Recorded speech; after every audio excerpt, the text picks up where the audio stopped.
So before we start the webinar itself, I want to introduce you a little bit to do a briefing about the project of the GreenXChange, just to have a background before we start the contents of the webinar. So I'm gonna share you the screen.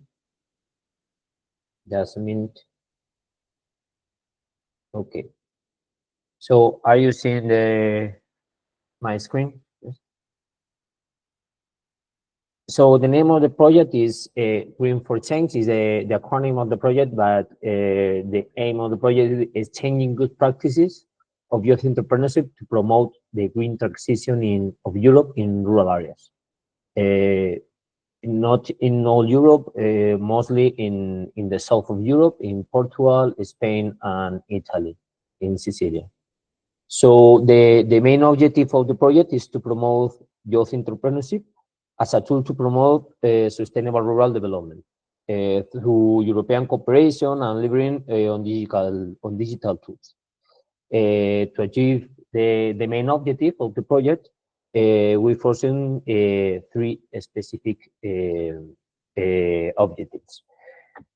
Just to inform, the general information is a project with a duration of 14 months, and we are finishing it. We started last year in September, so we are finishing the next month on 31st of October, and the total amount of the project is 60,000 euros.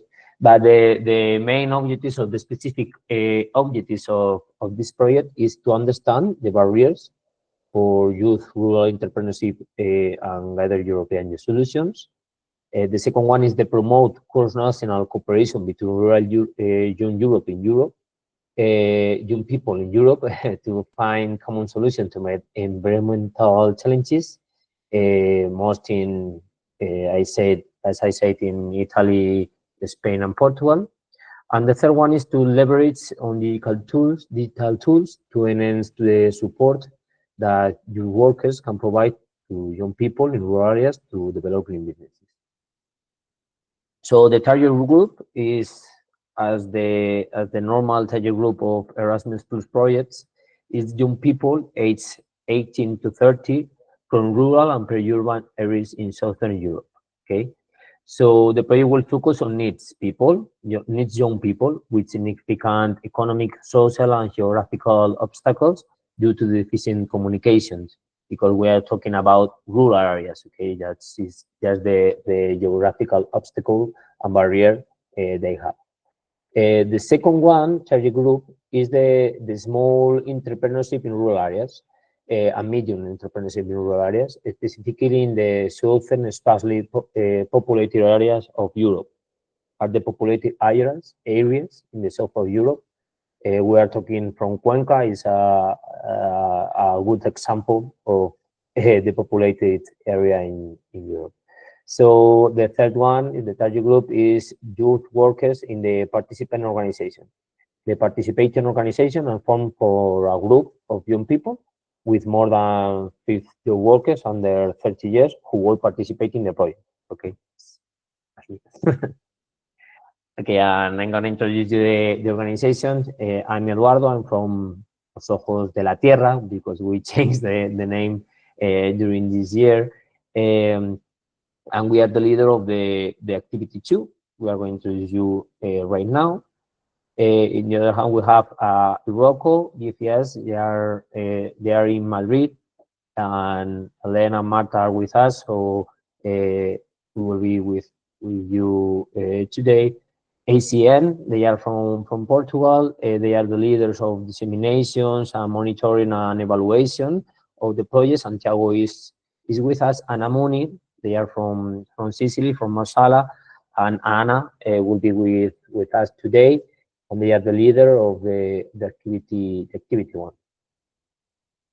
And the service responsibilities is to attend the physical and online meetings. This is the responsibilities of the organization we have, but there is no important to the aims of the project. The most important thing is we have done 2 or 3 activities, because the project have 3 activities. The first one was the bigger one, that is to collect the European good practices to promote youth entrepreneurship in rural areas. And the activity will be carried on 3 phases. The preparation phase, the partners will have met in Italy to discuss the project.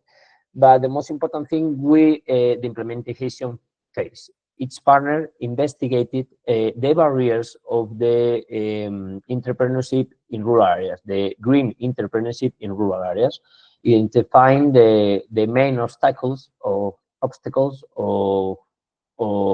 they have related with communications, educations, training skills, market, etc. And the final phase of this activity is just to identify, inspire, or good practices of each of us. Each organization selected 3 good practices, and we identified it, and we create an interview of this, a few interview, less than 3 or 4 minutes, just to have the idea how we can do it, or how they did it, this entrepreneurship, to achieve the objective of the project. So we have 3 for each partner, from Los Ojos, from Iroko, from Amuni, and from EACN. And you can see the object, you can see the results of these interviews in our YouTube channel, in GreenXChange, and you can check it and look for it if you want. Okay.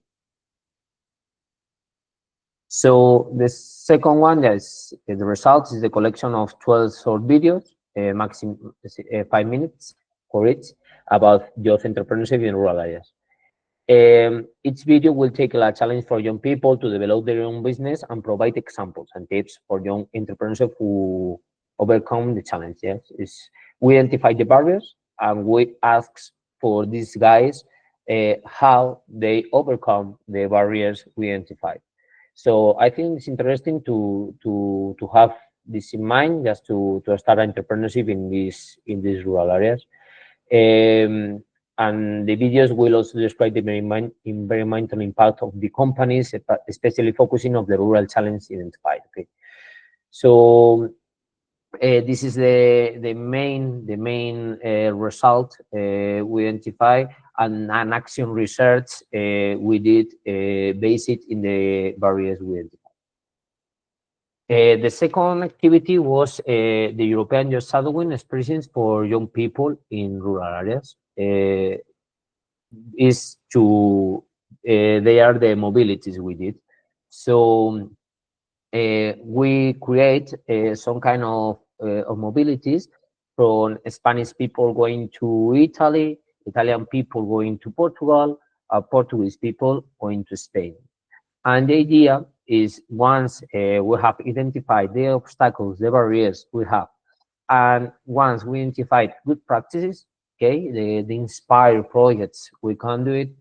Young people who are thinking about do an entrepreneur in their area, just to travel and to know these good practices, just to have in mind what are the most important things they have to think about before the entrepreneurship. Is an exchange of knowledge with it. So the implementation, the youth people participation in these international youth shadowing experiences.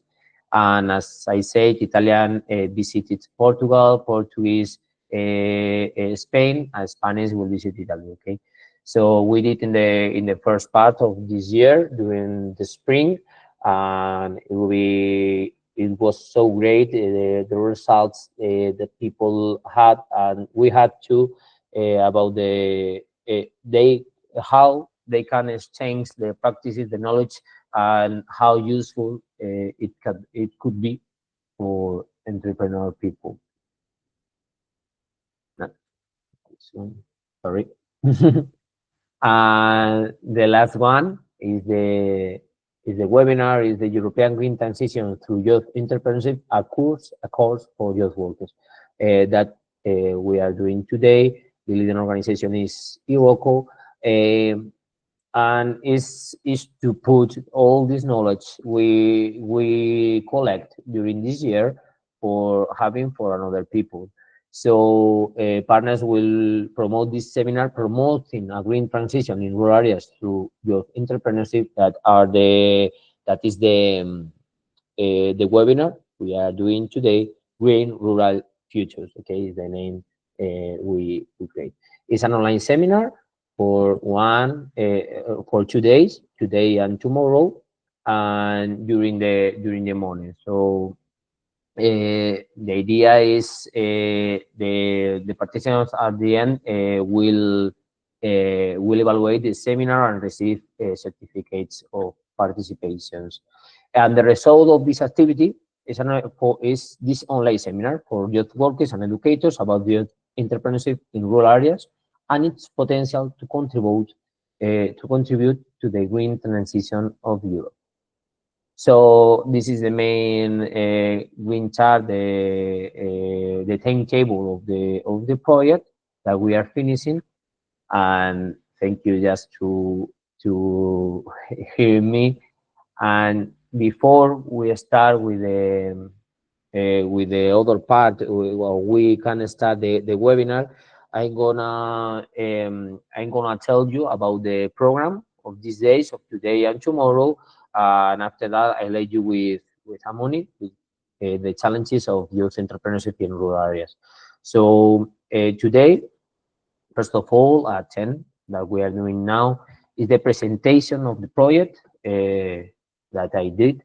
And the idea is why I need a green transition rural is urgent, to talk about the project goals and the role of each partner and what participants can expect for the webinar. Okay, that we are taking you is we are talking about a webinar using this tool, Google Meet, and the program is the next one. Right now, Anna, I'm gonna tell you about the challenges of youth entrepreneurship in rural areas for half an hour. And after that, I think it will be the main part of this morning is the real experiences of entrepreneurship in rural areas. We'll have 8 people talking about. It's 2 people for each organization, and they will talk. And there will be 8 people talking about.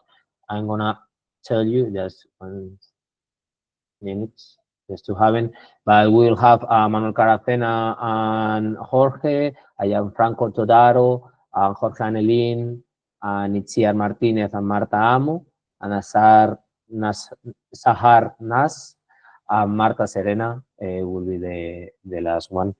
And after that, we have a question and debate moderated by ACN. And tomorrow, we will start with a recap for the first day that Tirso will do, Tirso Moreno from Los Ojos. And after that, we have a building more sustainable communities through youth entrepreneurship, a chat by Rocco, a presentation done by Rocco.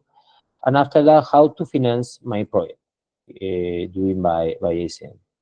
And we will finish tomorrow with a network cafe, an informal online networking space that everyone, all people we have today, all the participants, we can talk, we can ask more questions, and we can finish the main objectives or the main conclusions we create in this webinar.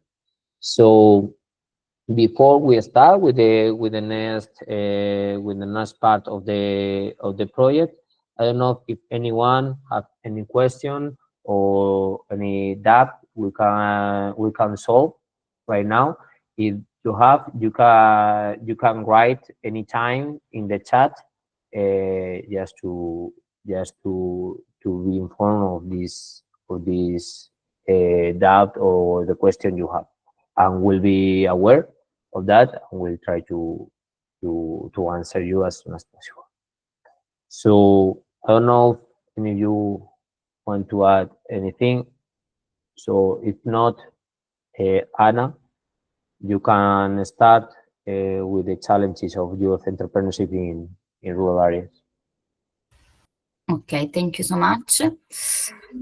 I will introduce to you a work done with all the partners, which is a comparative research we did, and I will share the screen. Just a sec, please. At the same time, I will admit. Are you able to admit people when they ask? Are you able? Do you see when people knock on the door of the meeting? No. No, I think Okay. Only me. Okay. Admit, Hector. Admit. Yes. Hello. Okay. I will share the screen. I was saying.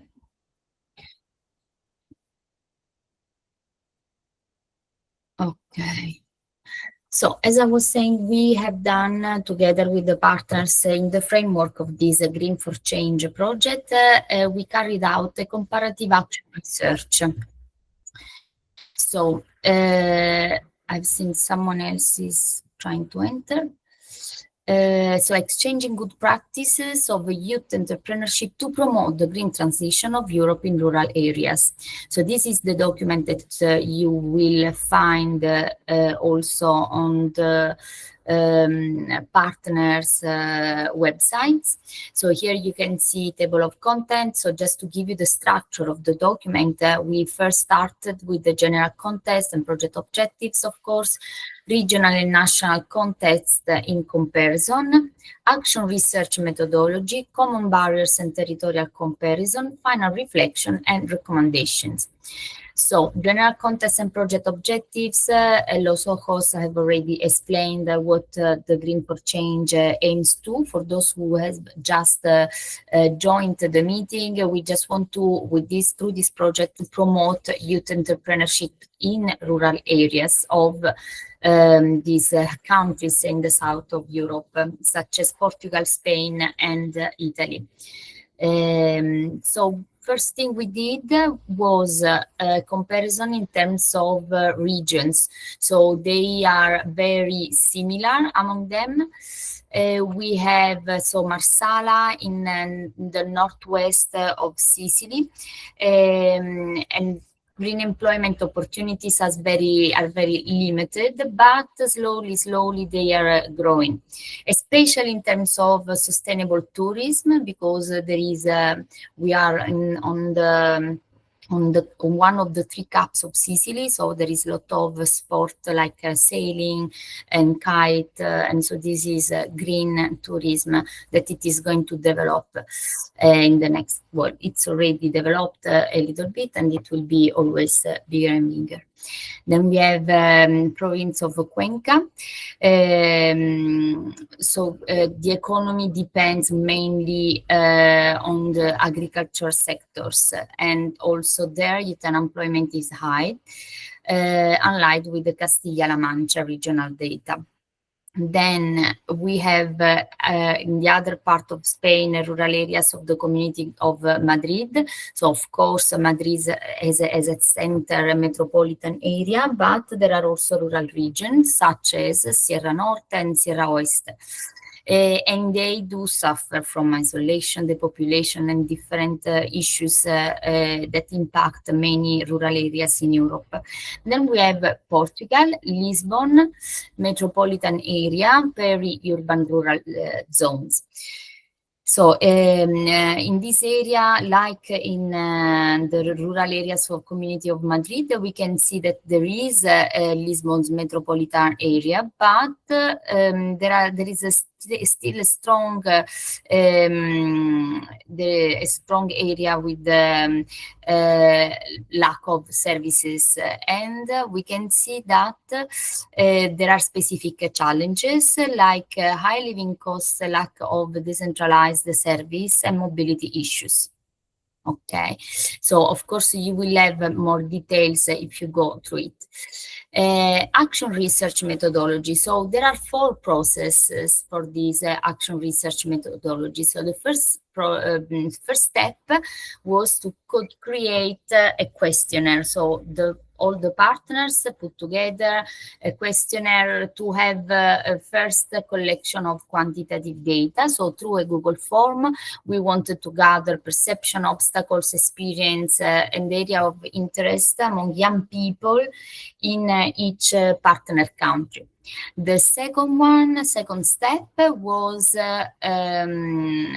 to collect this data, so by distributing the questionnaires among young people with the focus on people who are not in employment, in education or in training, and are between 18 and 30 years old.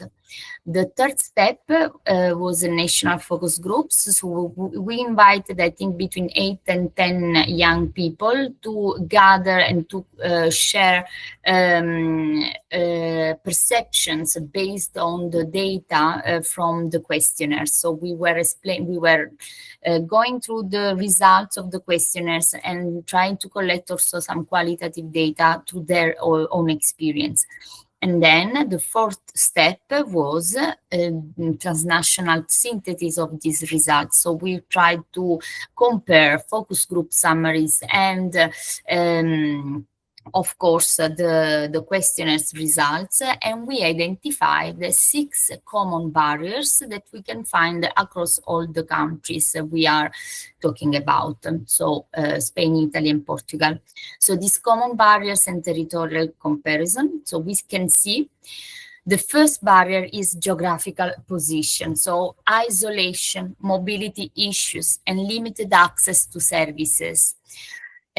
So I can speak, for example, about Marsala. Yes, Marsala is not in the middle of the land in Sicily. It's actually a or cape maybe.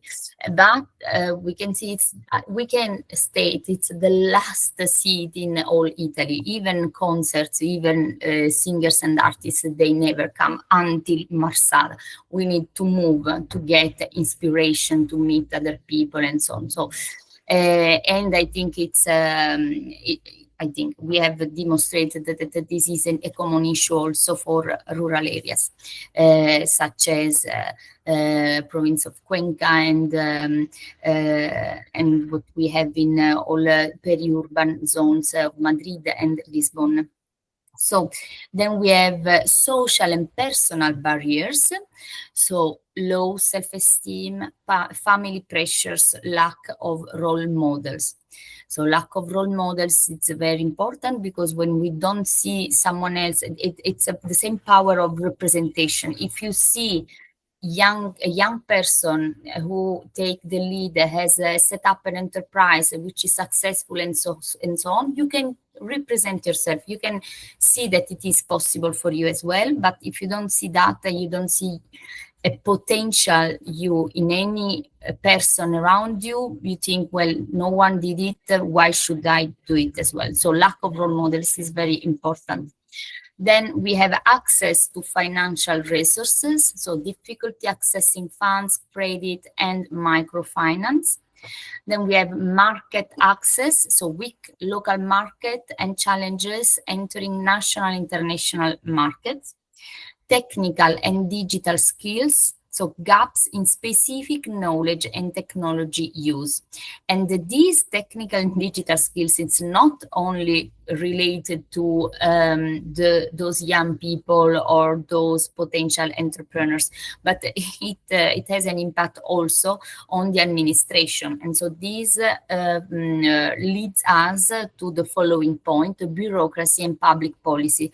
So complex regulation, a lack of administrative support, and there is no digitalization in many contexts, which makes everything slower and in the end, this can impact motivation of young people. So how these barriers appear across territories? So we see in Italy, so we have strong geographic and infrastructure isolation, limited access to credit, low entrepreneurial culture among youth. Very often the enterprises we have in Marsala are inherited by their own families. Then we have in Spain, Cuenca, mobility issues and depopulation with commercial networks, limited support services. Then we have Spain, but Madrid rural area, lack of cultural and social services, fragmented local networks, challenges in accessing natural and market resources. In Portugal, lack of work and networking space, complex funding regulation, competition with urban core. They are even close to Lisbon. Yes, there is this issue.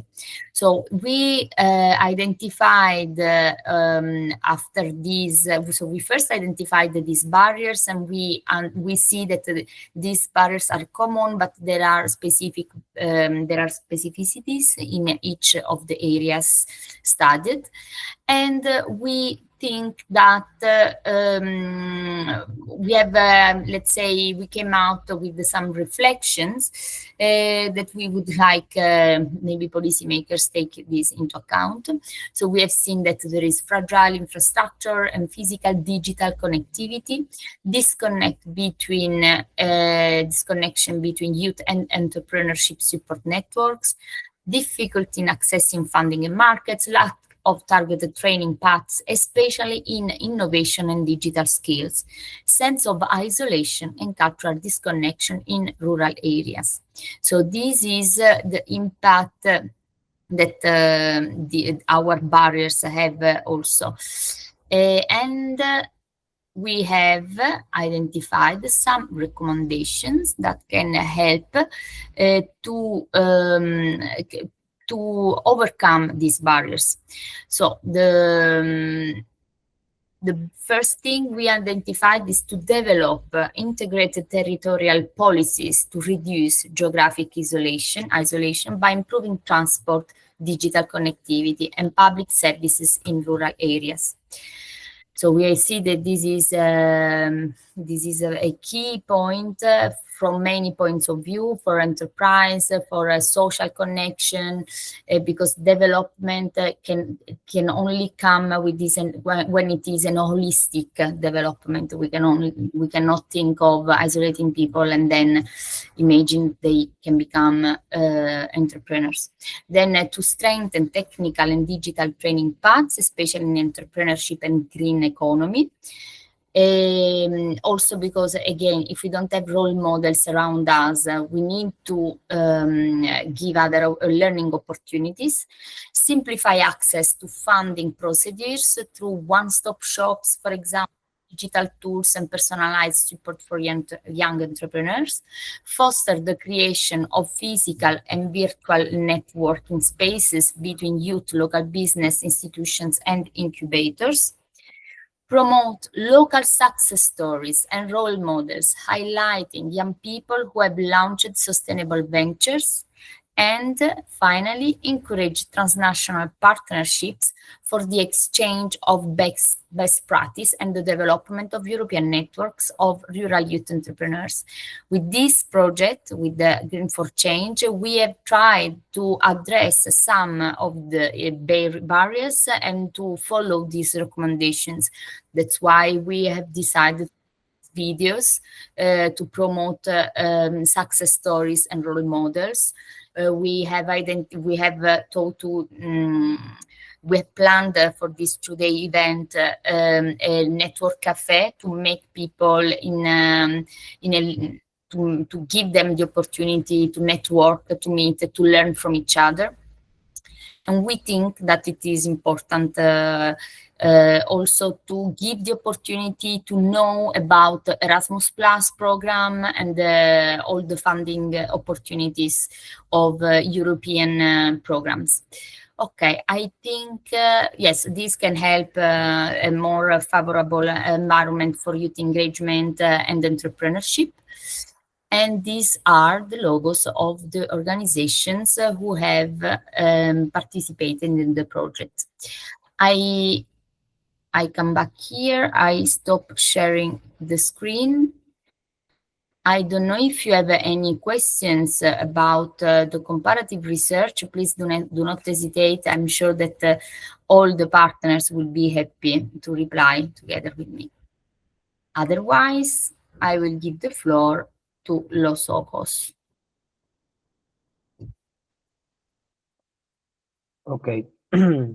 If anyone have any question to Anna, I think we are thinking about the good practices of the people for to start it at 11. So if you want, we can share. I think we can share the videos interview, one for each partner, for example, and we can all see until 11 o'clock if you want.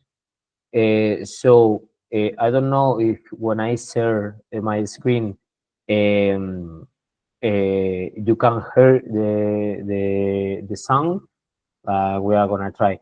And for the partners, please just select one of your interviews, and we can share now, and we can watch everyone now before the presentation of the good practices for today. So I'm gonna start trying to showing you this Marta Garrido. So we can try to share you.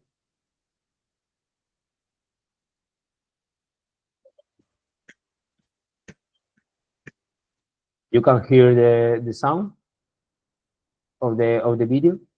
No, right? For the moment, no. Okay.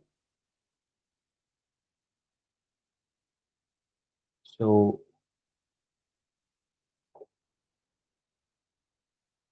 just one second.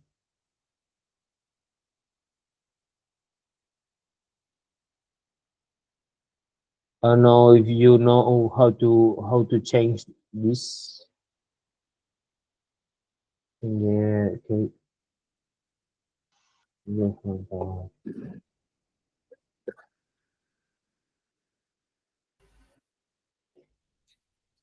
Not sure.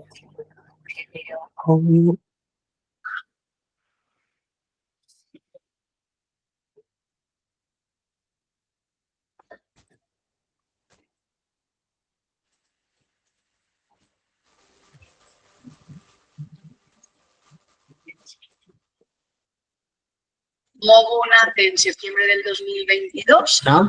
con el objetivo No, it's principal de generar. Yes. No? exactly. Now, yes. Yes, we can hear. Okay. So I can put it Marta Garrido.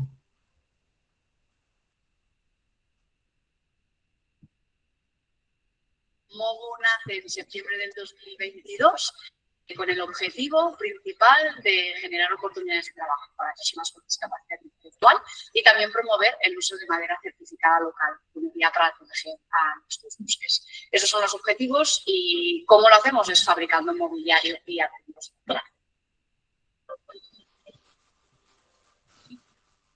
Sí que es verdad que Cuenca es una gran desconocida.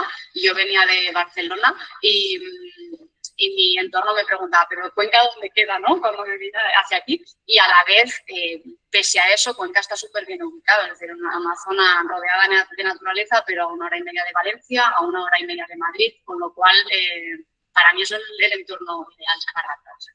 A pesar de que nosotros trabajamos con madera certificada local, sí que es cierto que solo tenemos un proveedor de madera certificada, ¿no? Entonces, a la hora de buscar otros tipos de madera, la verdad es que estamos un poco limitados, ¿no? Porque tenemos que ir a mirar empresas de Valencia, algunas tienen sucursal en Valera, que allí también hay un tipo de madera, y en ese sentido sí que es verdad que hay poco proveedor local, al menos del producto que nosotros utilizamos, ¿no?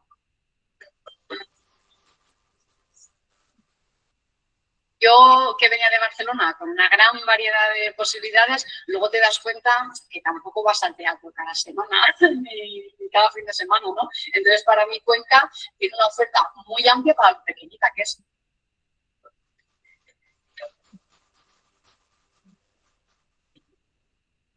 O tema ayudas, subvenciones, posibilidades, te lo tienes que buscar tú y estarnos ahí atento y no esperar tanto que la gestoría te supiera porque casi nunca.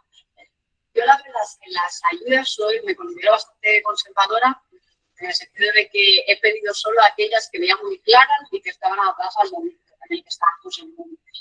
Y siendo así, la verdad es que la experiencia ha sido buena. Sí que hay una burocracia que siempre tienes que pasar, pero la verdad es que ha sido una gestión bastante fácil y no sé, en este caso, para ser las primeras que hemos pedido, la verdad es que han salido bastante bien.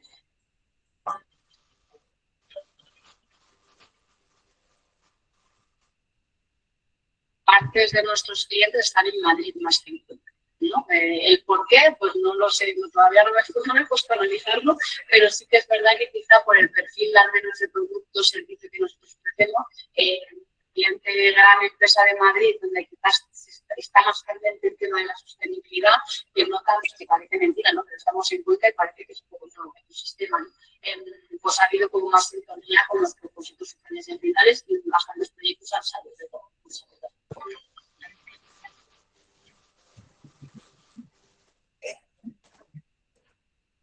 So Marta I think it's a great example, good practices of how to do green entrepreneurship here in our place, because he create this kind of company mobile who use the local resources, the wood we have in our forest. He tried to do it like in a human way, using people with disabilities to create this furniture for another people. So I think it's a great idea and a good example. I don't know if anyone is from Morocco. You want to any of Yo your la despensa de Cercedilla. okay, so I can put it if you want. I don't know if you want to introduce anything about it or No, it's okay. You can watch in the video. okay.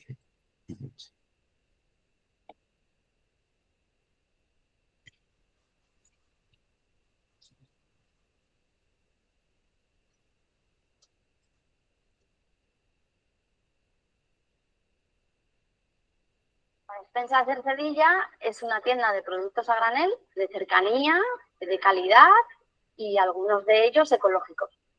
La despensa de Cercedilla es un proyecto de emprendimiento local que nació en plena pandemia con un propósito claro: ofrecer productos de calidad, fomentar el comercio de proximidad y crear un punto de encuentro para vecinos y visitantes. Es un espacio donde se apuesta por lo artesanal, lo sostenible y lo local. Poner en marcha un negocio en un pueblo pequeño conlleva grandes retos. Aunque los fines de semana Cercedilla recibe muchas visitas, el consumo debe ser constante para que proyectos como este sean sostenibles. Uno de los principales desafíos es el cambio de hábitos de consumo. Muchas personas están acostumbradas a comprar en supermercados, donde los productos industriales parecen más económicos. Sin embargo, en la despensa de Cercedilla, la venta a granel permite comprar solo lo necesario, reduciendo el desperdicio y resultando, en realidad, más barato y de mejor calidad. Además, al trabajar con productos naturales sin conservantes, el cuidado debe ser mayor. Los alimentos llegan directamente del productor, por lo que requieren una gestión más delicada para mantener su frescura. Además, para que el comercio local prospere, es esencial la concienciación de la comunidad y la colaboración entre negocios. Para mí es esencial el contacto que puedas tener, la relación directa y de confianza, aparte una calidad y que el producto realmente sea de cercanía. La despensa de Cercedilla trabaja en sinergia con otros comercios y productores de la zona, fortaleciendo la economía local y promoviendo un modelo de consumo más sostenible.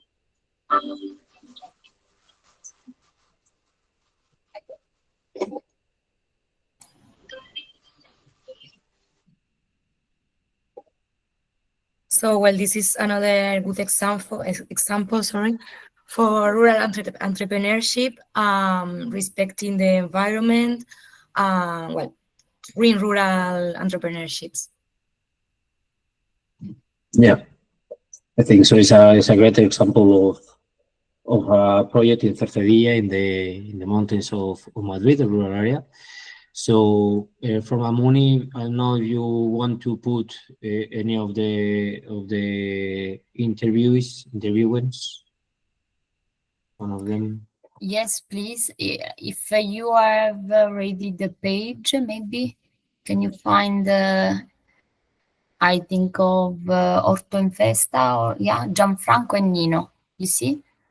Okay. Thank you.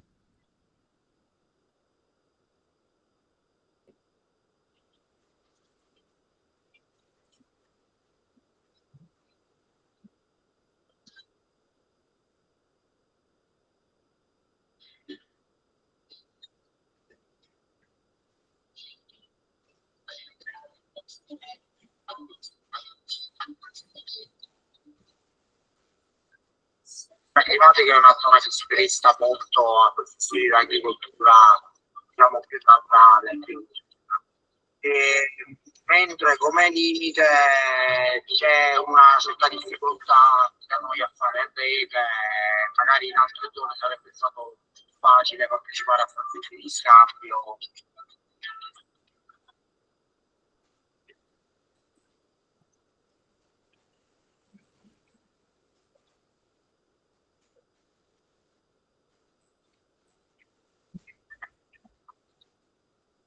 Per la nostra azienda diciamo che l'etica della cura della terra è alla base del nostro agire, quindi la mettiamo prima di tutto e scegliamo le tecniche che poi utilizziamo proprio in virtù dei risultati che vogliamo ottenere come rigenerazione dei suoli. Di conseguenza il nostro obiettivo è quello di creare un alimento il più nutriente possibile, con un valore anche che non sia soltanto di nutrimento, ma che sia quasi un godimento per le persone. Quindi c'è da dire, noi siamo partiti dall'autoproduzione, no? Sì. Cioè, il primo passo è stato crearci da mangiare per noi, quindi quello che mettevamo sul piatto era qualcosa che non interessava, a cui noi teniamo molto, è la stessa qualità che vogliamo per noi, per le nostre tavole, per i nostri familiari, la desideriamo e la portiamo per gli altri.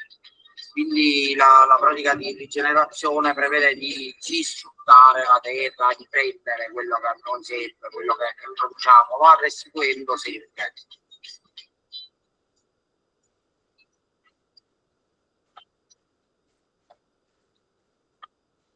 Direi che si può fare, con la volontà esistono gli esempi, esistono i modelli da cui prendere spunto ed è possibile fare impresa anche nella nostra zona. Ci vuole tanta volontà e cercare gli spunti.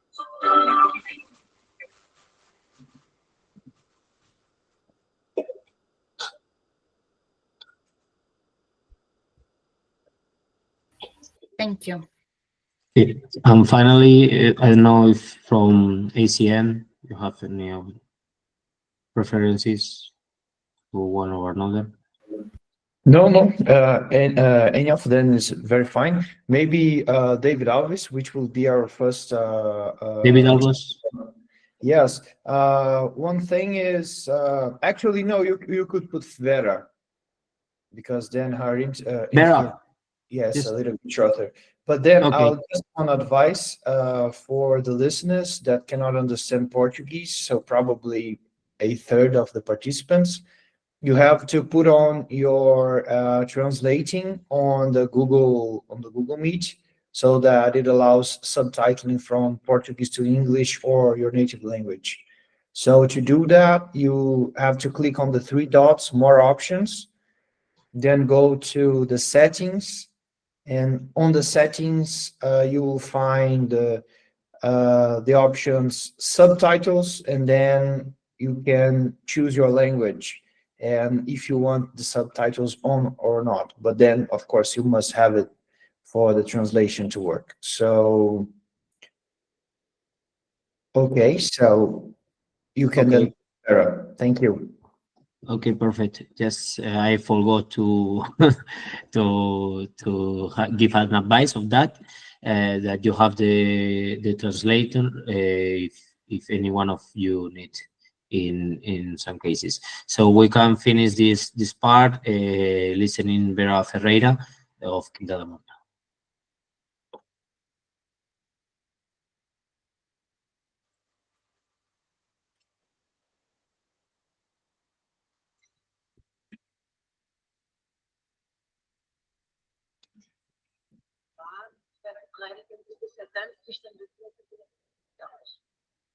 Como é que este projeto nasceu?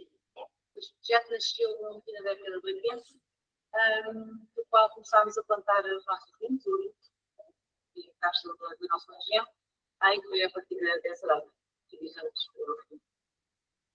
O isolamento e a distância que aqui é muito aumenta os custos de produção. Como é que vocês conseguem superar este obstáculo? Atualmente não se justifica. Pelo contrário, a nível geográfico temos ajuda, estamos aqui muito perto de Lisboa, até a parte da nível turístico também está a funcionar bastante bem, estamos aqui muito para o aeroporto, portanto não é nenhum obstáculo. E também pode dificultar o acesso a recursos humanos ou materiais específicos. Como é que vocês superam esta dificuldade? Também não é uma grande dificuldade, porque há autocarros e a nível de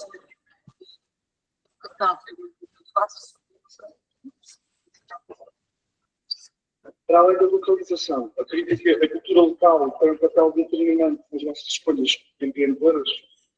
Claro que sim. Trabalhamos muito com a organização com a comunidade local, nós trabalhamos com o vinho, também a marca de Bruxelas, portanto a comunidade ajuda-nos bastante. E que papel tiveram ou têm as políticas locais, regionais e nacionais no início da vossa atividade? Foram muito importantes para o desenvolvimento da nossa marca, da nossa multa, da região de Bruxelas, portanto,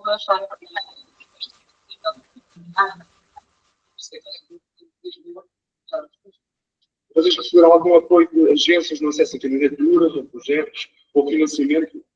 Sim, na altura da produção da adega, em 2016, fizemos um pedido da União Europeia para nos apoiar a nossa Totalmente para pequenos estados que prestem apoio deste tipo de apoio. Sim, temos de facto, era a agricultura, a CBR de Lisboa e outros. Atuam principalmente em mercados locais ou mais alargados? Nós estamos em todo o mundo, trabalhamos diretamente com a Europa, mas também os Estados Unidos, Canadá. Que papel tem a digitalização, a internet e os mídias na vossa atividade? Nós sem internet não trabalhamos, como acabei de referir, trabalhamos com pessoas em todo o mundo. Seria alguma fundação específica nesta área, na área da digitalização? Atualmente, a maior parte dos jovens que terminam os cursos e vêm trabalhar connosco já têm grandes bases, os pés já nascem em idades, mas sim, a parte da informática, essa parte, acho que é bastante importante. Como implementa a vossa empresa práticas sustentáveis e medidas de apoio à proteção ambiental? Aos poucos, mesmo a nível de energia, tentamos ver quais são das opções mais sustentáveis e aos poucos temos trabalhado por isso. Ok, muito obrigado. Obrigada a nós.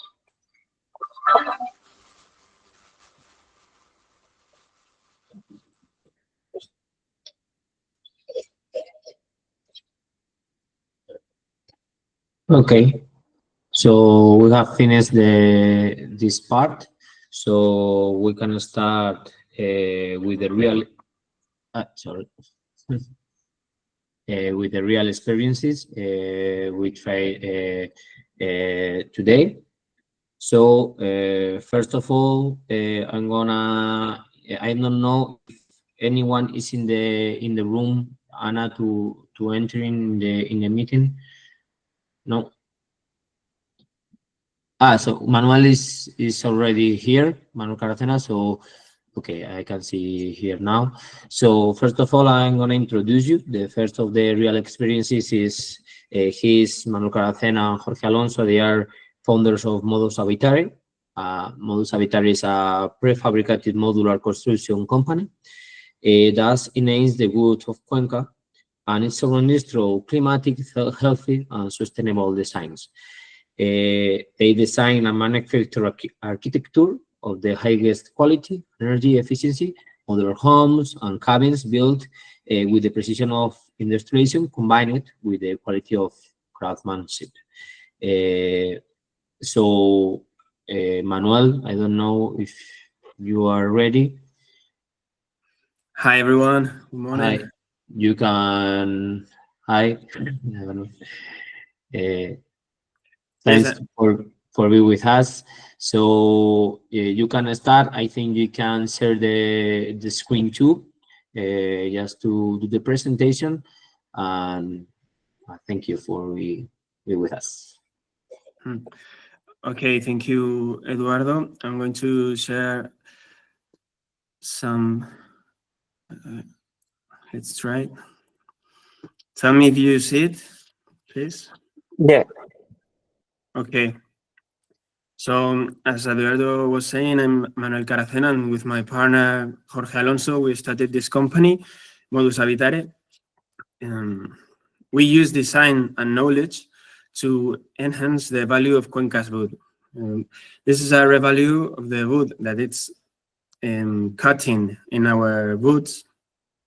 And normally, usually, they use it to pallet and other things that there are not enough value, and we're transforming this to the sector of construction. When the sector is located in the economy, forestry economy, and we are using the wood in construction efficient, as you can see. We're coming from a platform, it's a field urban forest innovation lab, where we met Los Ojos del Júcar and Vestal Ethnography, and there are several parts and where you can locate your focus and your company, your actions. And we, as I was saying, we're focused in the woods of Cuenca. It's the longest and the longest mass of wood in Europe. We have 50,000 hectares, and the part that we are focused is on that wood.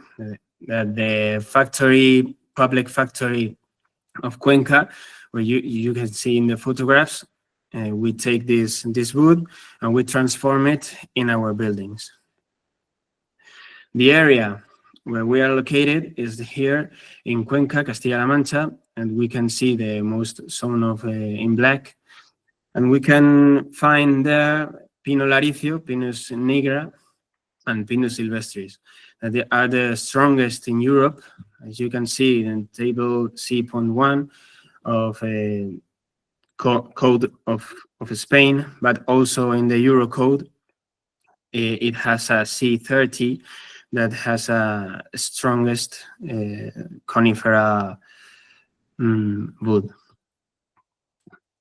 We wanted to share with you our buildings of modules pre-configured, but we usually use this to a point or to share with our clients, and then it's all tailor-made. You can see here a type of a house of the area living and the dormitory room with its bathroom. We use materials standard, and this part of the industrialized part of the construction, and see you can find some agility in the process. The definition is leading the passive building construction. You used to do hermeticity, controlled ventilations, great isolation, and high performance of the windows. And with all this configuration, you can find a continuing line without thermal breaches in the construction. So it is the FNC that was talking about Eduardo in the beginning. Here you find the most important part, where you find the hermeticity of the building, because in the wood construction and timber construction, the most important part is that the water goes out of the building, no presence of water. And all the process of the construction is dry. So we use some sheet that can be of different brands. Here you see Rotoblast, it's an Italian brand, and the tape and films that make the capacity of hermeticity, that they are sealing all the building. Here you can see in our installations the parts, modular parts of a construction that can be in 2 dimensions or 3 dimensions to the client, but always is produced in 2 dimensions, and we ensemble it in our installations. We use platform frame and framework that it comes from the balloon frame that is used in the United States and a lot of parts of Europe. And platform frame, it's like another path that was taken during the 20th century in all Europe, and in Norway, France, and a lot of countries. Here in Spain, we are adopting this construction, but we are always the last. This platform or framework has crossbars and cross beams with the upright timber beams, and it's all with hosted with the panels of OSB or different panels in the market. Here's a type of detail constructive that we use. And here in our installation is the process since the floor, the walls, the ceiling of the building, the installations, electrical and plumbery, as you can see here. This is quite simple, like in a construction with conventional uses, but here in Spain we are adopting it, and we are learning with all the offices. Here's some photos of our last work, and it's important to remember that the timber construction is always focused with the sustainability, and approximately 1 ton of CO2 hosts like 1 cubic meter of CO2 in the structure of the building. And some examples of our work. This is not constructed, but it's in our catalog. We wanted to share with you. I'm happy to share it because we want to do it in our mind. Sorry.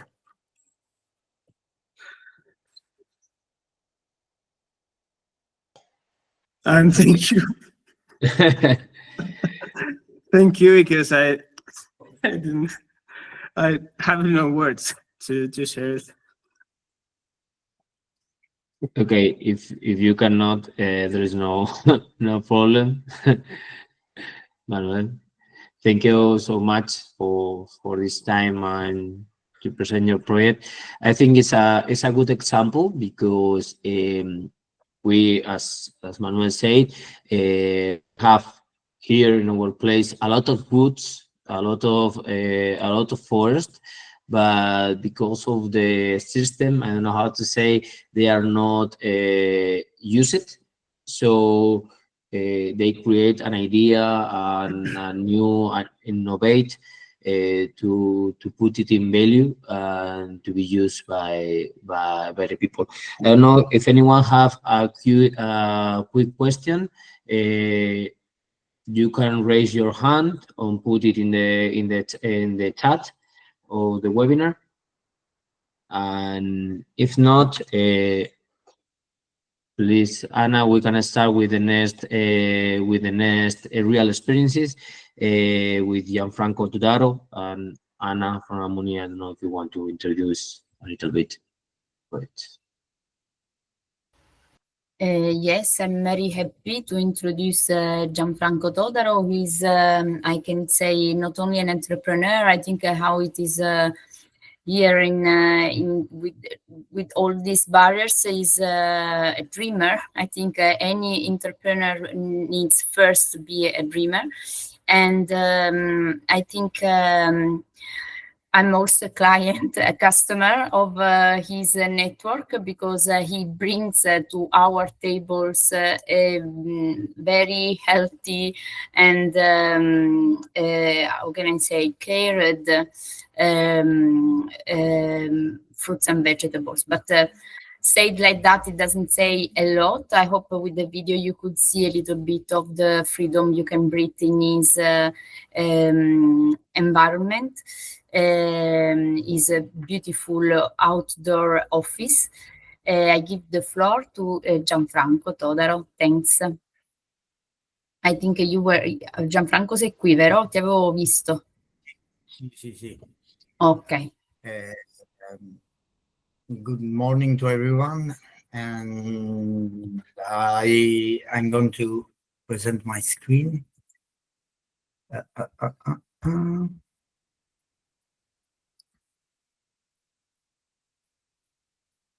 So you can see the presentation, or maybe not. Yes, we can see it. Yeah, you can see. So I'm Gianfranco Todaro from Marsala, and I'm here as part of Orto Infesta.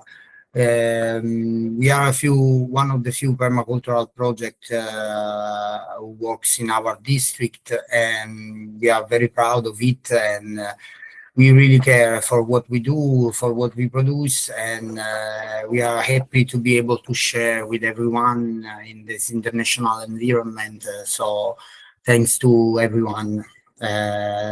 So I started my first experience volunteering with Amuni, as you can read, in 2011. And cooperation volunteering really changed me. I was doing other things, and thanks to Amuni, I've been able to improve my English, to go to international exchange. Then I've been volunteering in Africa as well, and it's really changed my perspective. So I was thankful for the cooperation to help me have a wide view on things, on my life, on the resources we have on our territory. So I'm really happy that I had the possibility to cooperate with them once more. In this project, I went to Portugal with the young Italian guys, with Sara, Emilio, and Flavio. I've been a host with the Orto Infesta project for the Spanish group, and so it was a good, really good possibility to try to be receptive to let people come to our place.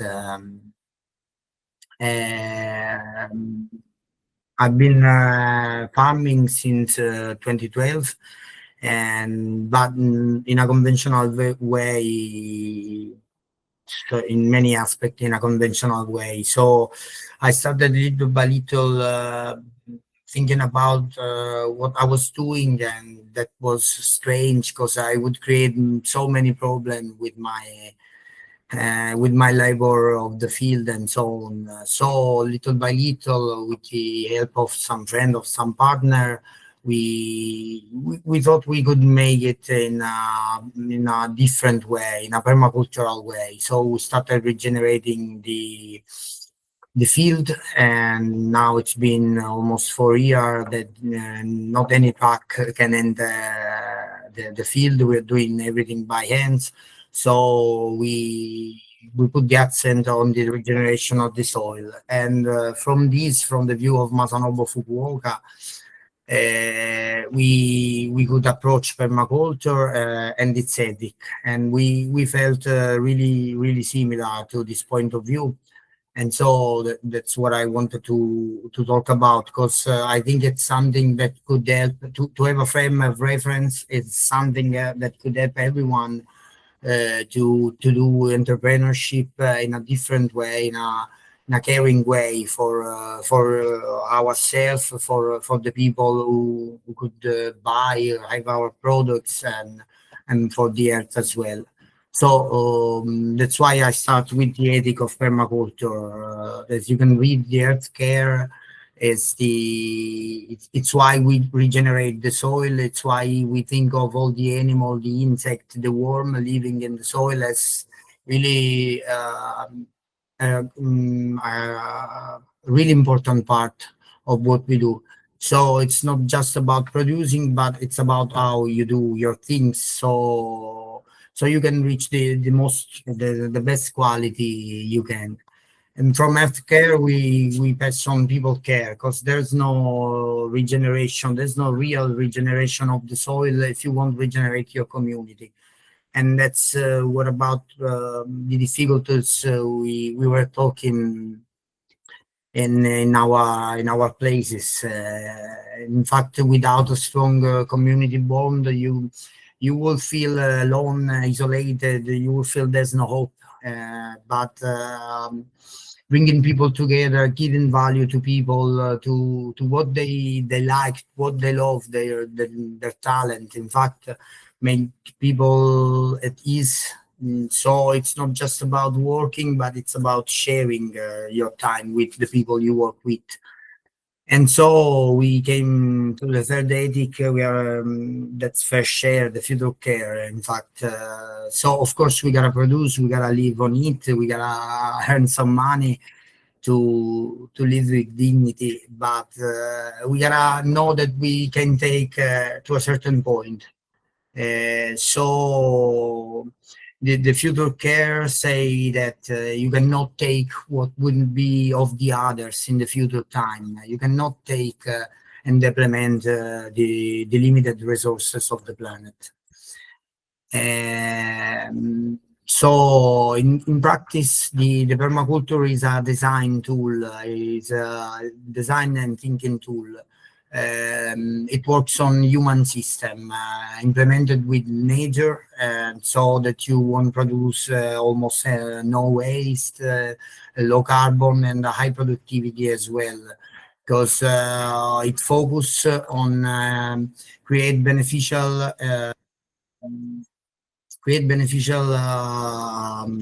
relation through the individual elements of the system, and it always takes the nature as its model.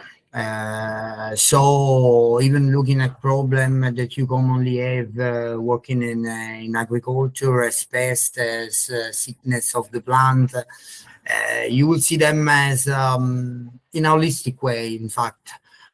So not as just a problem that you gotta solve, but as something that will give you information about what you're doing, about what comes out of your act, and so it's a different perspective. Okay, we gotta study, we gotta know about the scientific part of what we do, but we always trust nature and its process. And so in a little bit more concrete way, I can say that we're starting to product for ourselves.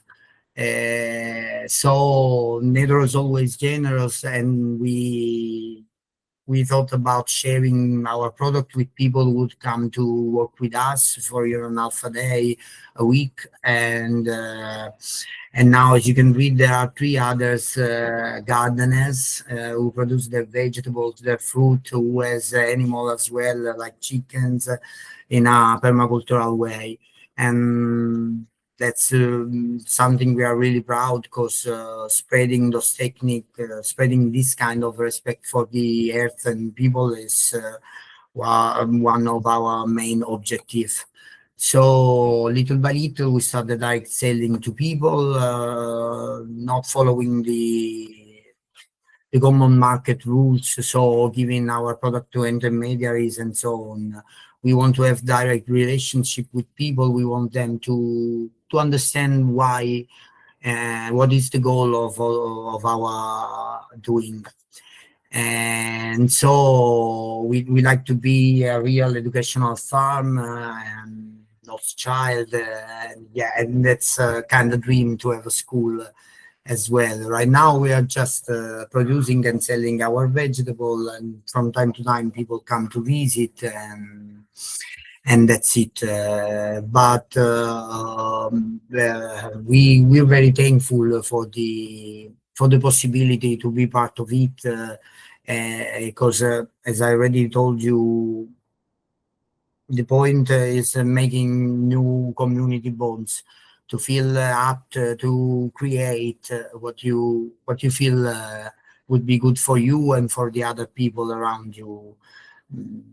Always in the hope that the consciousness of people will little by little increase, and so that you can really choose your own, and choose life instead of death, and many aspects.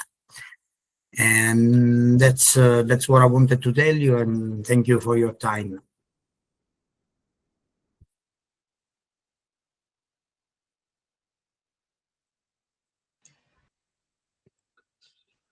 So thank you so much, Gianfranco, for what? Sorry, could you? Yeah, the presentation. No. Well, could you tell me once more what you said? No, just thank you for your presentation and present yourself. Okay, thank you. I don't know if anyone, as well as I said with Manuel, if anyone have any question, you can raise your hand and you can put it in the chat. If not, we can start with the next one, with Jorge Anelin from Iroko. Elena, I don't know if you want to introduce. Yeah, thank you. I would like to introduce Jorge and Annalyn. They are the founders of Ecos del Lozoya, which is an agroecological project dedicated to cultivating organic berries and promoting sustainable farming practice. I will ask you, people who doesn't speak Spanish, maybe you could activate the subtitles, because I think they are going to speak in Spanish, okay? Jorge, I think you just connected. Jorge, perdona, ¿estás conectado?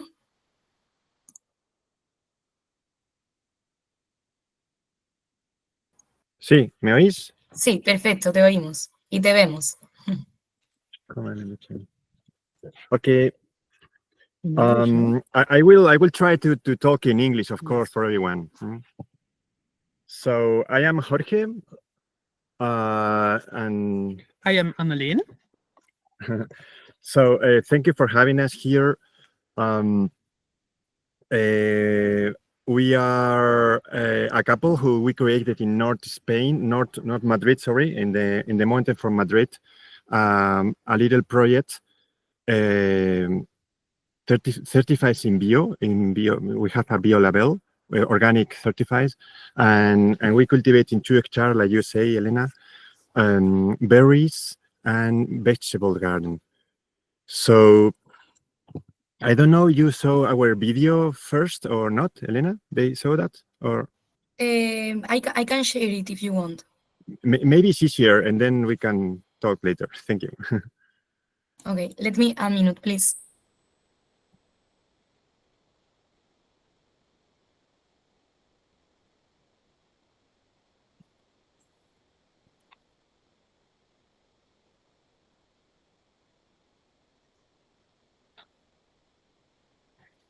So in the meantime, maybe I can introduce also myself. I am Jorge, like I say.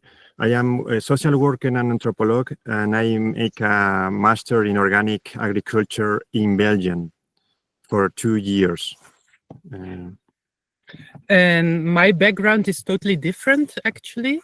I'm Belgian, Flemish, and I grew up there. And I am a pianist. I did musical studies, but I felt the urgent need to contribute to something else professionally, and to dedicate my time to something else. And that's why I'm now here in Spain, cultivating berries and vegetables.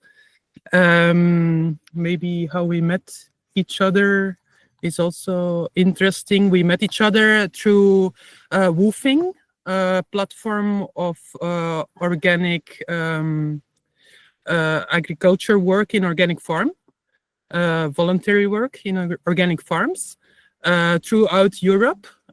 We did more than 1 year together this eco trip. And we saw a lot of projects and communities, eco villages, a lot of examples that we, which was a big inspiration for us for the future, to have our own projects and to have our own volunteers now. Now we are at the other side. We host volunteers here on our farm also. So the circle is round. That's nice. Okay, thank you very much. I will start sharing the video, okay? Yep. Can you see it?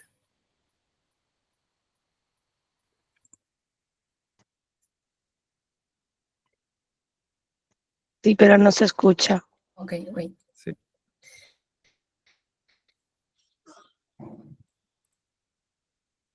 Okay. Sigue sin escucharse. Elena, yeah, to be able of the sound, bueno, me he quitado los cascos para que se escuche por el ordenador. Pero yo no llevo casco. No se escucha. No, we can hear. Vale, no hay problema. ¿Cómo lo has hecho tú? A ver. I put it in YouTube and I let. Is there the video in anything else, anywhere to put it? Is in Jorge, YouTube. do you have the video in YouTube? Maybe. I guess yes. I think so. Yeah, It's it's also, I think. on Instagram. Sorry. Yeah. Well, otherwise we can continue, of course. But I guess it's easier to have a kind of build, a kind of photo for our project in this little video. But we can explain it also, of course. Like I say, English is not our mother language, so if we make mistakes, so please apologize, and we will translate into good English.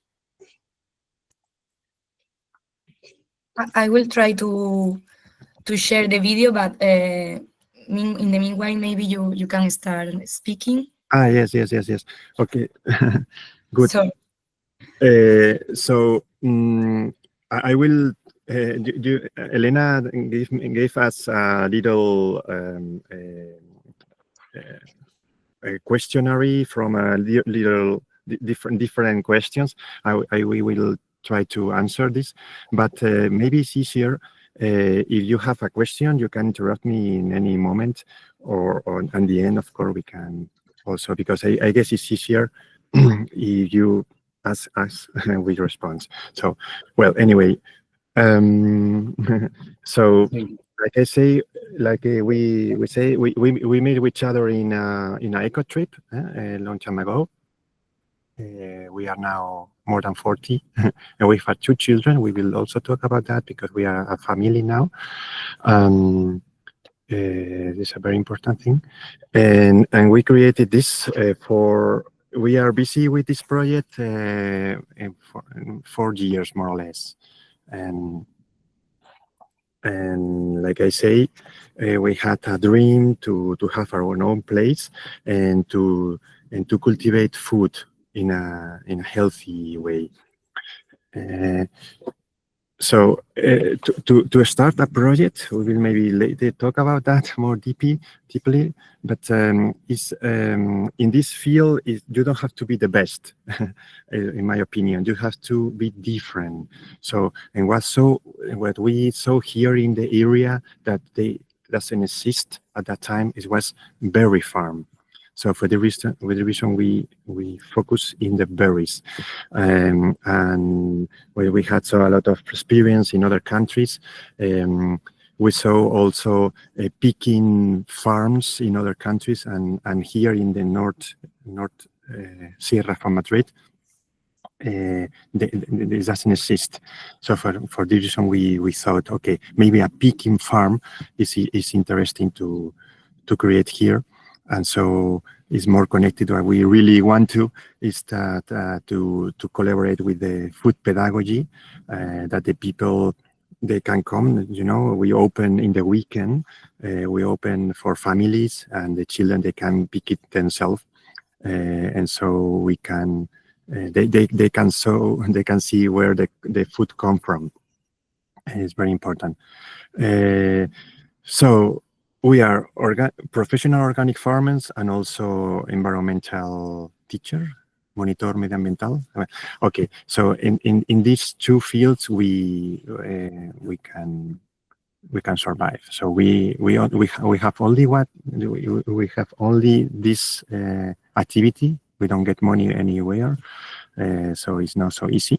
But what we do is 70% agriculture and 30%, so to speak, environmental activities for schools and team buildings and things like that. So that is also for us really important to show to you that our dream is to earn money from the agriculture, to grow food, not for the environmental. Okay, so what we cultivate here in 2 hectares is blueberries. We have four varieties for blueberries. We have 11 varieties from raspberries, frambuesas, yellow ones and red ones. We have also red currant, black currant, and gooseberries. Okay, en español es grosella roja, grosella blanca, grosella negra o cassis. And we have also moras, blackberries. We planted also last year to grow a little bit more in these berry fields, tieberry and mayberry, and strawberry, of course. We have 4 varieties of strawberries. Okay. In the meantime, we have also a professional vegetable garden, but it's not so big. It's 2,000 cuadrat meter. It's enough for us because we are alone, and for sure it's a lot of work. So what more? Okay. We have already, we think we have the video prepared. Edu from Los Ojos will share it, and we will try to see it. Thank you very much. So I'm gonna share the screen. So let me know if you can see it and you can hear it. This is most important. You can hear it? Hola, somos Jorge y Anel. Yes, No? yes. Yes. Yes, now you. Okay.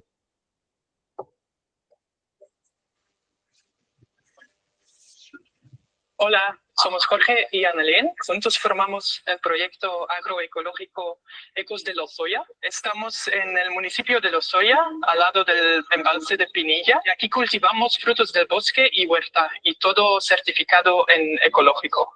Somos una familia hispano-belga que nos conocimos hace unos años haciendo voluntariado y en centros ecológicos y ecoaldeas. Allí nació nuestro sueño de tener nuestro propio proyecto agroecológico. Y la vida nos ha traído al Valle de Lozoya para poder realizarlo. Tenemos la necesidad de contribuir a mejorar el mundo. No queremos ser la causa como humanos del cambio climático, pero ser parte de la solución. Pues esa parte de la solución la creamos de forma humilde, enriqueciendo la tierra, regenerándola y aumentando la biodiversidad para crear una alternativa real, transparente, honesta, que abastezca a la gente de la comarca, de los alrededores y de toda la comunidad de Madrid.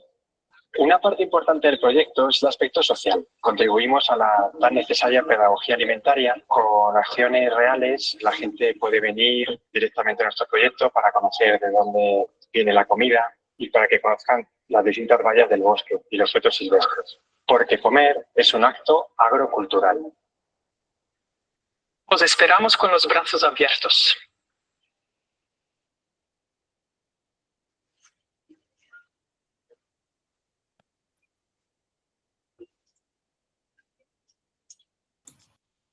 Very much. So Jorge and Aline, you can continue. Sorry for the interruption. No, not at all. Maybe it's easier if you ask question, really. Okay, I will continue more or less like the questionnaire you gave us. Obstacles that we saw here, obstacles. The very big obstacles for sure was to find a land, to find a ground, to find place to create the project. Maybe in your country it's also the same, but in this area is really a big problem. There are a lot of places, so to speak, but they are empty, and it's really complicated to find a land. So actually, we rent the land. It's not for us. It's really complicated. The second thing was to handle with the local politicians, the city hall, how we call it, ayuntamiento, and yes, this was not so easy also. Also to find money to start it, called capital. What more? Obstacles. A lot of obstacles. Well, yes, sorry. Yeah, that's the big things. Then I continue with what we will do differently if we start again. That's a very good question. For example, we put it a lot of red currant, grosella roja, and that was and we saw that in the market in Spain it's not so very popular, so to speak, and the people, they like here more sweet things, and that's for the reason maybe we will plant it less. And yes, what's more? Yes. Okay. Yeah. Then, do you want to say something? To build family life here, it's complicated to find to combine family life with professional life. It's complicated because, for example, to find a house here to live is complicated. We try to earn our money from the land here, from rural area, and you won't get rich with it, but you can be very happy. But we don't. We have difficulties to find house here because the people from the city who have lots more money have another salary, who are working in the city, they buy houses here and like vacation house, and the prices are extremely high. So it's less accessible for families like us who want to